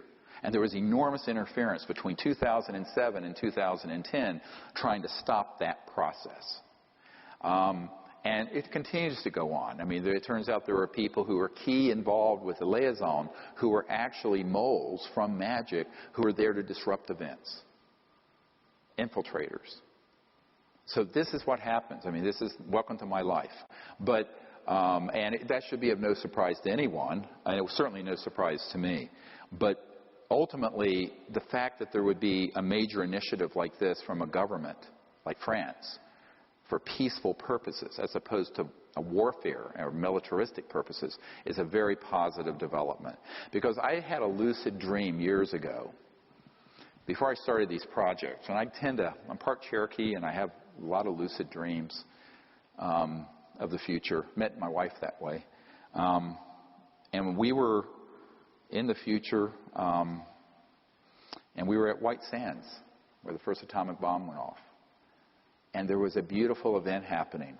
And the U.S. Air Force and government had moved off this dime of either denial or suppression or hoaxing and trying to create this false flag World War III conflict that's completely a hoax. And had decided, yes, we need to pick this other path and make peaceful contact. And a massive government-sanctioned CE-5 was happening, broad daylight. And this beautiful silver seamless object descended in a bed of a blue sky, landed, and an ancient elder, E.T., came out of it. And this was all broadcast live. The whole world saw it. Now, that was before I founded CSETI and the Disclosure Project and all this. And I was maybe in my early 20s when I had that dream, and I'm 60 now. So, it's a potential future. But I do believe it's a potential future. And the way it's going to become a real future is for all of us to do that. Because guess what? You know who the leaders are on this? You guys. Not the president, not the Congress. Disclosure, contact, all of that first has to be the people. We, the people. It's going to happen by us banding together, making contact, being enlightened about what we're doing, not going out there with ray guns, but doing it for the purpose of an open relationship that's peaceful and enduring between our planet and these other planets. That is the only possible outcome anyway. The other outcome, any conflict, I don't care with any ET civilization, would be the complete destruction of their planet and ours. It would be much worse than a massive global thermonuclear war exchange. So there is no possible future except a peaceful one. So let's figure out how to do that. No matter what your belief systems about these various civilizations that are out there, my own assessment is that some are not really thrilled with us because, well, who wouldn't be? And some are maybe our distant cousins. And some are just getting involved and looking with some horror at what's happening. But ultimately, none of them are overtly hostile. If they were, it'd be over. And let me tell you, it would have been over when we dropped the first atomic bomb. And I've been told that by multiple members of MAJIC, M-A-J-I-C, because they have said, yeah, of course. I mean, but it's very easy to play on people's paranoias and fears through mutilations and abductions. And this Dr. John Altshuler I mentioned, who is the nephew of Jimmy Doolittle, General Doolittle, he became the guy who did the first Snippy the horse case. You know, Snippy the horse, the cattle mutilation and animal mutilation case. That was him. But he didn't get acknowledged because he wanted to stay in the background. But he was the scientist. I was staying at his home outside Denver. And he said, absolutely, that case was military. Made to look E.T. for the purpose of scaring the hell out of people. I said, really? He says, absolutely. And then I met with a man. It was accidental. You know, the universe works in strange ways. I'm sitting on a flight, flying, I think from Colorado or New Mexico to the East Coast. And the guy sitting beside me says, oh, hi. I said, well, I'm a doctor. And he says, well, what are you doing out here? I said, well, I actually do stuff with UFOs. He says, oh, you're kidding. He says, let me tell you. And he owned a 250,000-acre ranch in northern New Mexico. And he said, let me tell you what they're doing to my cattle. And he said, but it's not alien. It's humans. And he had night scopes. He was a very wealthy man.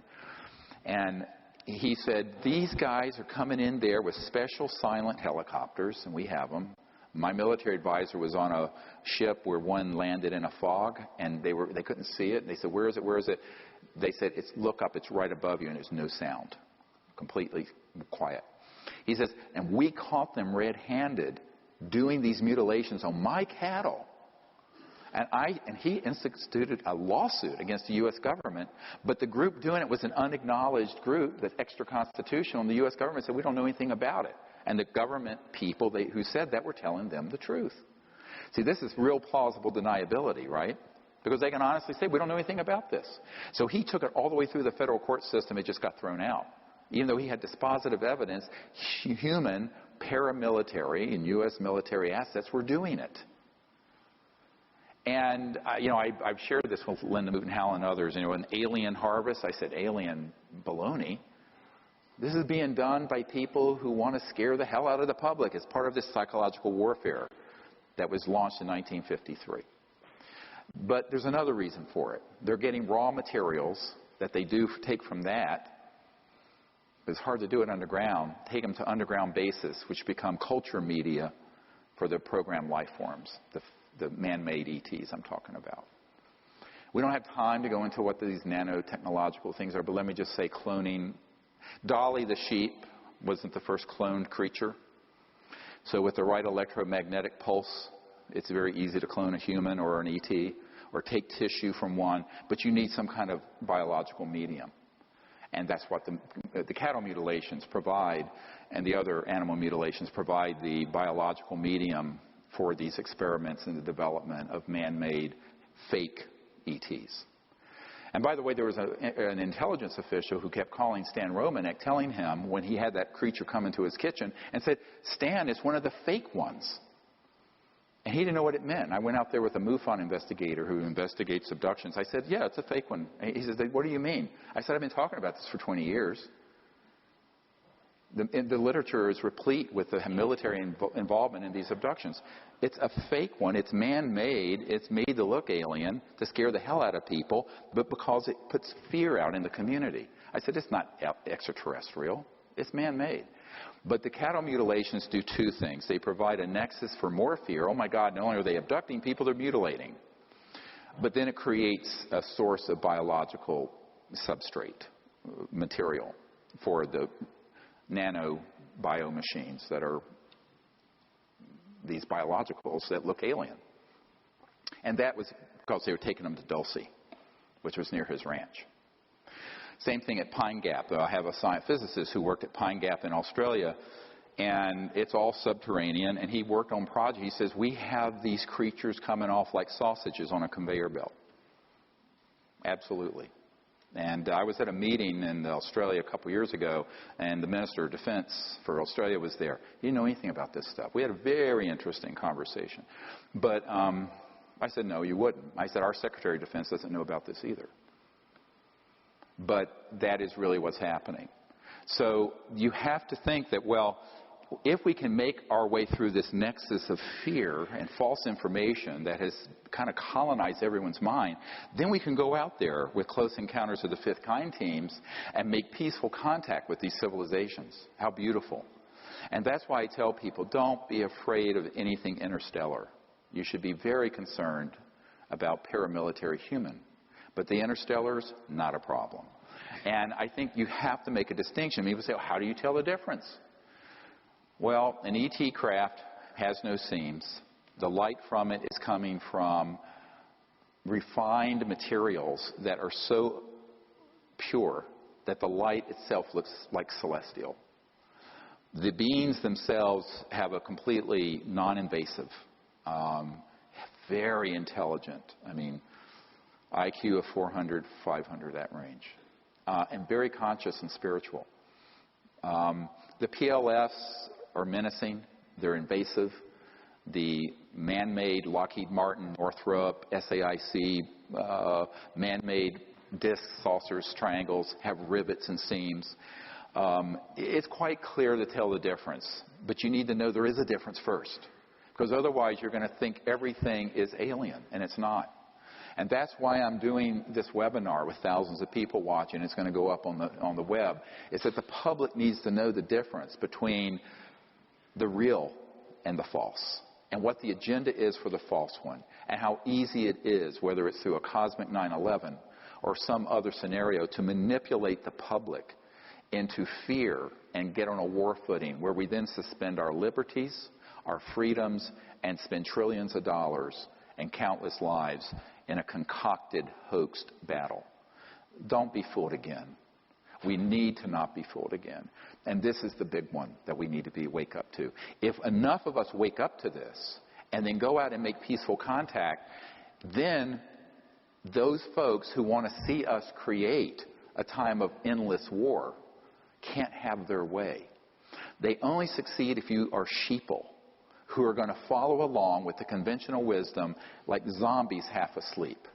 So I beg you to share this with everyone you know. And go out there and make peaceful contact. The other thing I'm calling for is this Whistleblower Act provision.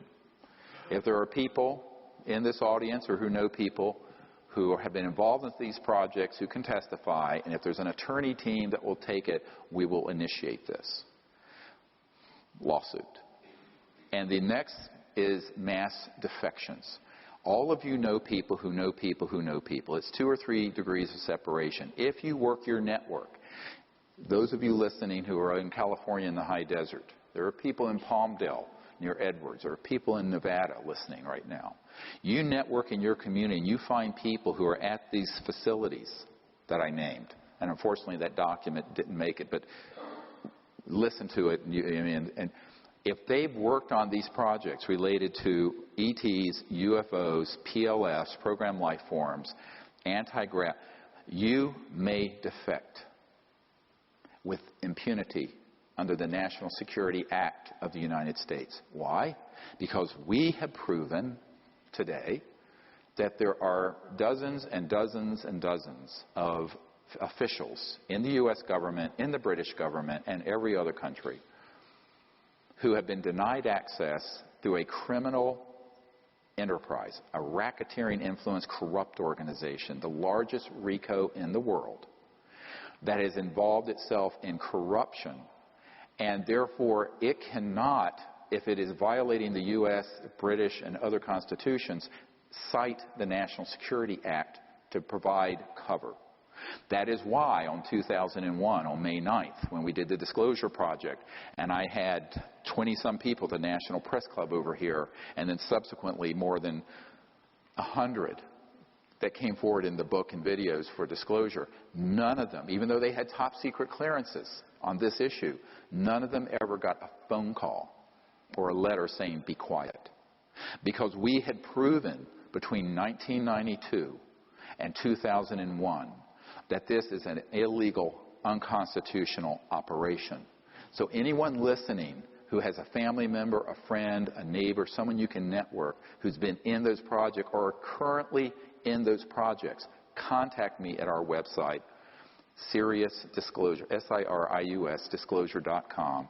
We will treat you with the greatest confidentiality. Now, we do not want to hear from secondhand people unless you have dispositive documents and proof. Only firsthand, people who are there and who can prove they're there. So you'll have a DD-214 from the Department of Defense. You'll have badges from your corporate access. You'll have stuff that can establish it. And that's what we require. But those folks need to come forward in a next wave of disclosure and defect from this criminal enterprise. Many of you, I'm addressing you now, don't know you're in a criminal enterprise because the way compartmented intelligence works, you have a guy at this desk doesn't know what the guy next to him is doing because it's special compartmented intelligence, top secret. And that's the way it works. They're in what are called silos. But I am telling you through these documents and this testimony that the way these projects are managed, it's illegal. And if it's illegal, they cannot cite you for violating the National Security Act. Now, Snowden disclosed information that the President and Congress did know about. That's different. I'm talking about disclosing information that is not being shared with the President or Congress and are a priori illegal. So the quotidian world of top secret the sort of everyday world of top secret. I'm not talking about that. I'm only talking about unacknowledged special access projects that deal with the anti-gravity or gravity control, new energy, ET, UFO issue. Those things are being managed in a corrupt enterprise that's illegal. So you folks can speak to anyone, provide any material, take any document, like some of these that I have that are top secret that have not been declassified. No one's going to come after you. Now, I did have an FBI guy say to me once, he says, that's a top secret document. If you share that with anyone, each time you share it, it's however many years in prison and whatever zillion-dollar fine. I said, really? Come put the bracelets on. I said, because my first call, I was back when I'd been on Larry King, my first call is going to be the Ted Koppel, who I know, and Larry King and a few other people. The headline's going to be, emergency doctor gets arrested for disclosing top secret document that confirms UFOs and that you guys killed Marilyn Monroe. You want that the headline? Come get me. And he looked at me, he said, you're crazy. I said, yeah, like a fox. I said, it's your worst nightmare. This is your worst nightmare. So that's the other part of disclosure. Don't be a lone wolf. Don't be a Bill Colby. Do it. Come together with us, with a group of people, another 5, 10, 20, 30 people deep inside the transnational security state, the deep state, and come forward. That's what I'm calling for people to do. So that's one thing we can do. The other is to each of us form our own CE5 groups. How many people here are part of a CE5 contact group somewhere? I'm just curious. Yeah, so a few of you. The rest of you need to do that. We have an app. If you go to SeriousDisclosure.com and scroll down to the second bottom half of the page, there's actually an app to train you in the remote viewing and the contact protocols. And then there's another app, a free app, that will show you who is on CE5 teams in your area. And so you can register on that, create a new email just for contact in CE5, and start going out under the stars doing this. Because here's the power of mass consciousness. Dr. John at Princeton, the Princeton Engineering Anomalies Research Lab, found that if one person put their awareness on a random number generator, they could shift the zeros to ones or the ones to zeros just through their conscious effect. That's the power of the mind. Our minds have infinite power if we tap into that. If two people do it who love each other or are united, the effect was exponential, not arithmetic. It wasn't twice as much, it was 10 times as much. So when a group of people in higher consciousness go out for the purpose of making peaceful contact, understanding that our future is peace in the cosmos, and our destiny is to become extraterrestrials to other worlds eventually, where we will be interstellar. If you understand that, and then if you begin to do that, don't worry about what phenomenon happens. The process of doing it itself is transformative and edifying. So please go and do that. That's another thing you can all do. Now I want to take the last few minutes to just take a few questions. We've got about 15 minutes. And anyone who has a question in the audience, if you can just yell it out and I'll repeat it so everyone can hear it. Yes, Simeon. You were one of the witnesses at the recent hearing for disclosure press club in 2013, which was 50 blocks. Mm-hmm. Do you think such an organization like that or those types of events help move the whole issue forward? Hearings from either members of Congress or the President? Yeah, he's asking about the hearings in front of Congress and this sort of thing. Here's the problem with that. In reality, we've already done that. We've already given the full dossier to every member of Congress. I am not sanguine that any member of Congress is going to hold a hearing on this.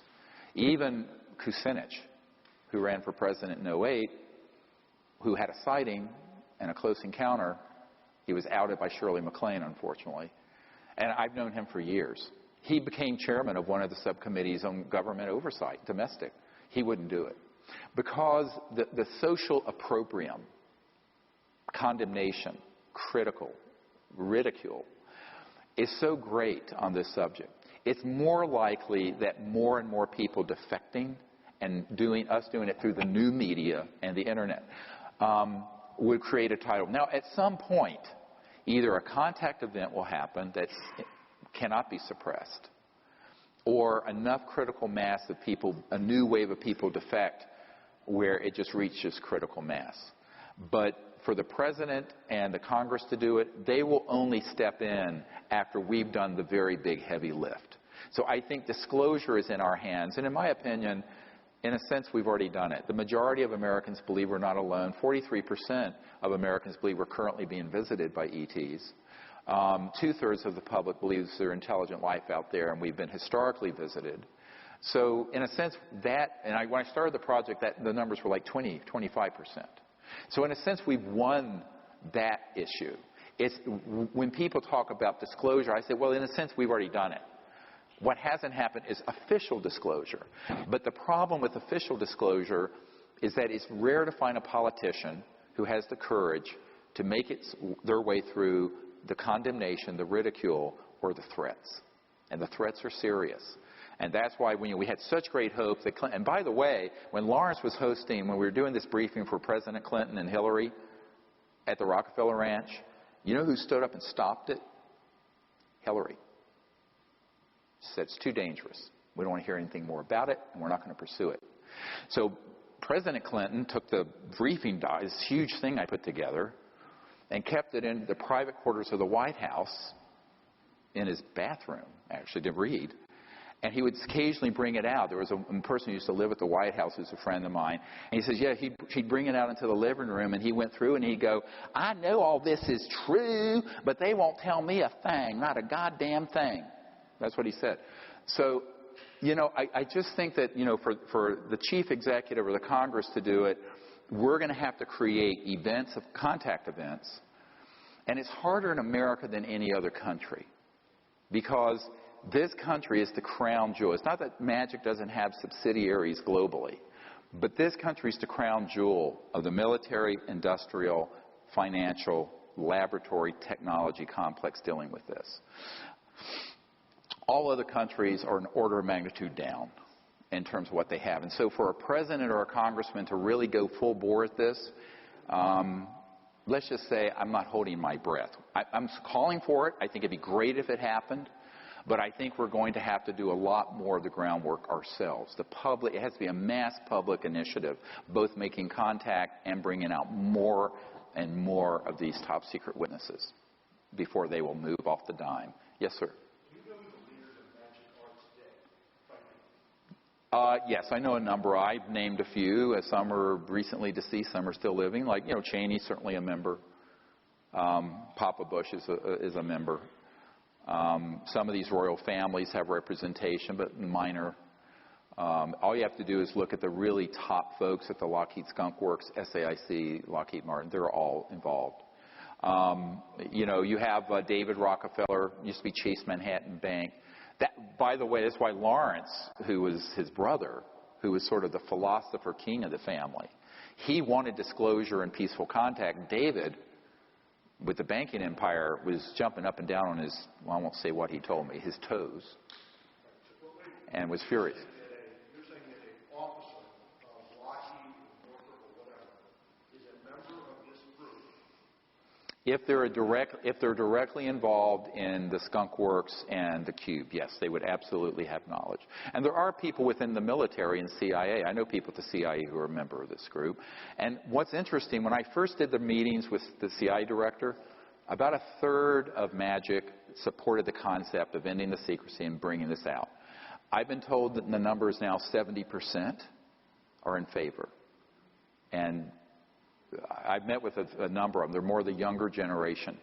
The problem is the other 30% would drop them dead just like they killed Bill Colby.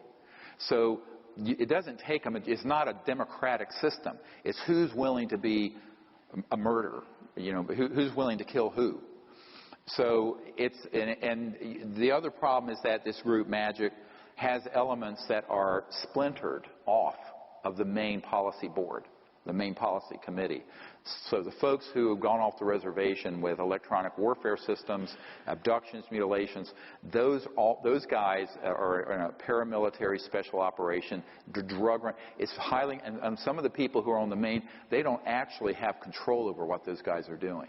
So people should get rid of the idea of some sort of top-down system. The architecture of the secrecy may have started that way, and much of it was under constitutional oversight with Truman and the early Eisenhower years.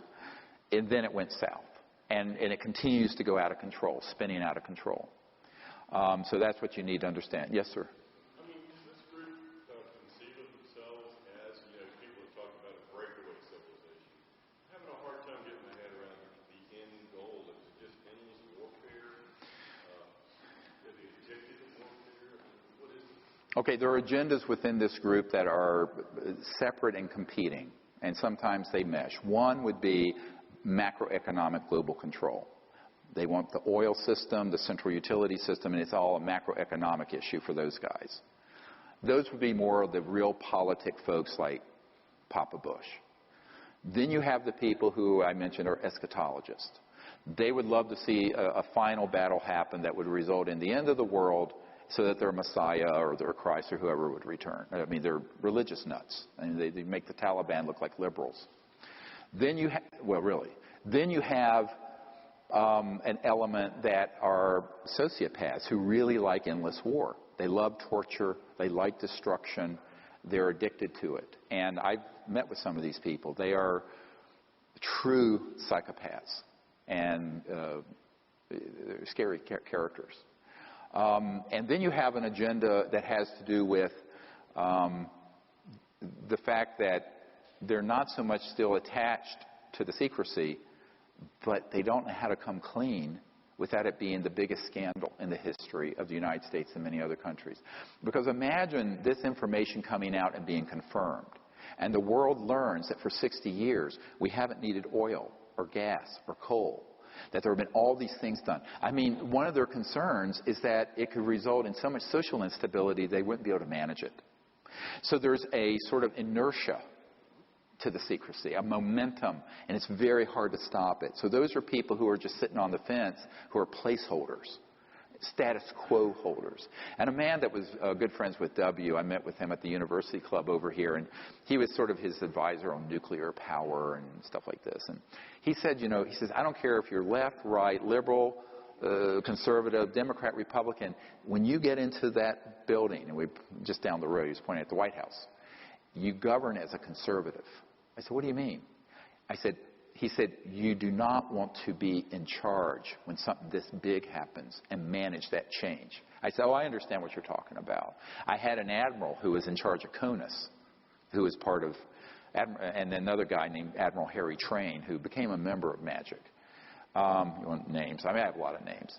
And this guy said, well, CONUS is continental United States security. And he says, my job is to maintain the homeostasis of the world energy supply, just to have nothing disrupted. That's why we're in the Middle East so heavily. He says, and what you're saying is true. This should never have been kept secret. It should come out. But I just want to retire from this command and go fishing at my ranch out in, I think it was Montana or Wyoming. He says, I just want to get out of this position. So, you have to, live in their shoes for a minute. And I have a lot of compassion for that. A lot of these people have inherited this mess that got started. And this is why Senator Goldwater said to me, he said, it was a goddamn mistake then, and it's a goddamn mistake now that this was ever kept secret. I'm quoting directly. I'm sitting in his living room. And, so there are a lot of people who find themselves as placeholders, and they just don't want to disrupt the status quo. So there are different agendas for the secrecy. Some is global domination macroeconomically. Some have this quasi-religious sort of end times, final battle in space nonsense. It's almost like you get into the wackiness of science fiction, but it's real, this Dr. Strangelovian view. Some, it's all just about maintaining the status quo of how the world operates. Because imagine if every village in Africa and every place in India had a free energy device, they had electrification, refrigeration, crops could be grown under controlled environments with zero energy cost. You would have the 2.5 billion people in China and India, their economic output would be parity with the United States. We only have 300 million. So the U.S. and Europe only has 700 million. The rest of the world is 7 billion. Money flows to where economic prowess and power is, right? That's why America is the biggest economy. China's about to get there, but bestrides the globe. But this would change the macroeconomic thing almost overnight, certainly within a generation, 15 or 20 years. So those are folks who are looking at the reality of that kind of change and go, no, it's too big of a change.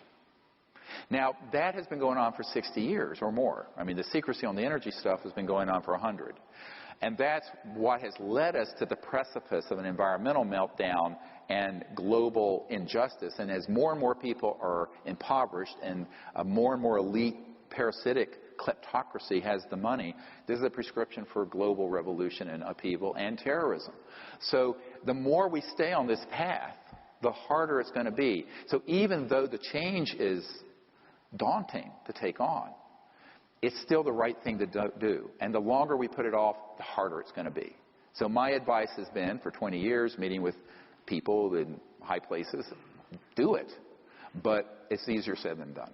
Another question. Yes, ma'am. How can we help our children and future scientists of the world, future Texas who are growing up in the educational paradigm? We want to push and learn, and maybe they're being suppressed. What's the future of education? It's a great question. Yeah. How do we help our children and our educational system and get them into this new paradigm? You have to do it yourself. The system will take too long to catch up. It'll eventually get there. So when you start talking about the whole area of consciousness studies, high-tech sciences, you're not going to be able to get that at MIT or in your public schools. But we as parents can provide that information to our children. The other thing is to encourage them to take risks. I mean, now we have bubble kids. Everyone's a bubble kid. I mean, I ran all over the city wild. Now, my parents would have been in prison. We don't let children take any risks. But you know what? We become so cowardly and timid that if my parents' generation were like that, we'd all be goose-stepping to Adolf Hitler. So now there's an Adolf Hitler that's this sub rosa, Fourth Reich. And we have to have the courage to stand up to it. Now, there are costs to that. I've paid a very steep price. But I think ultimately you have to begin to embrace a bigger vision. So I'd say the first thing with our children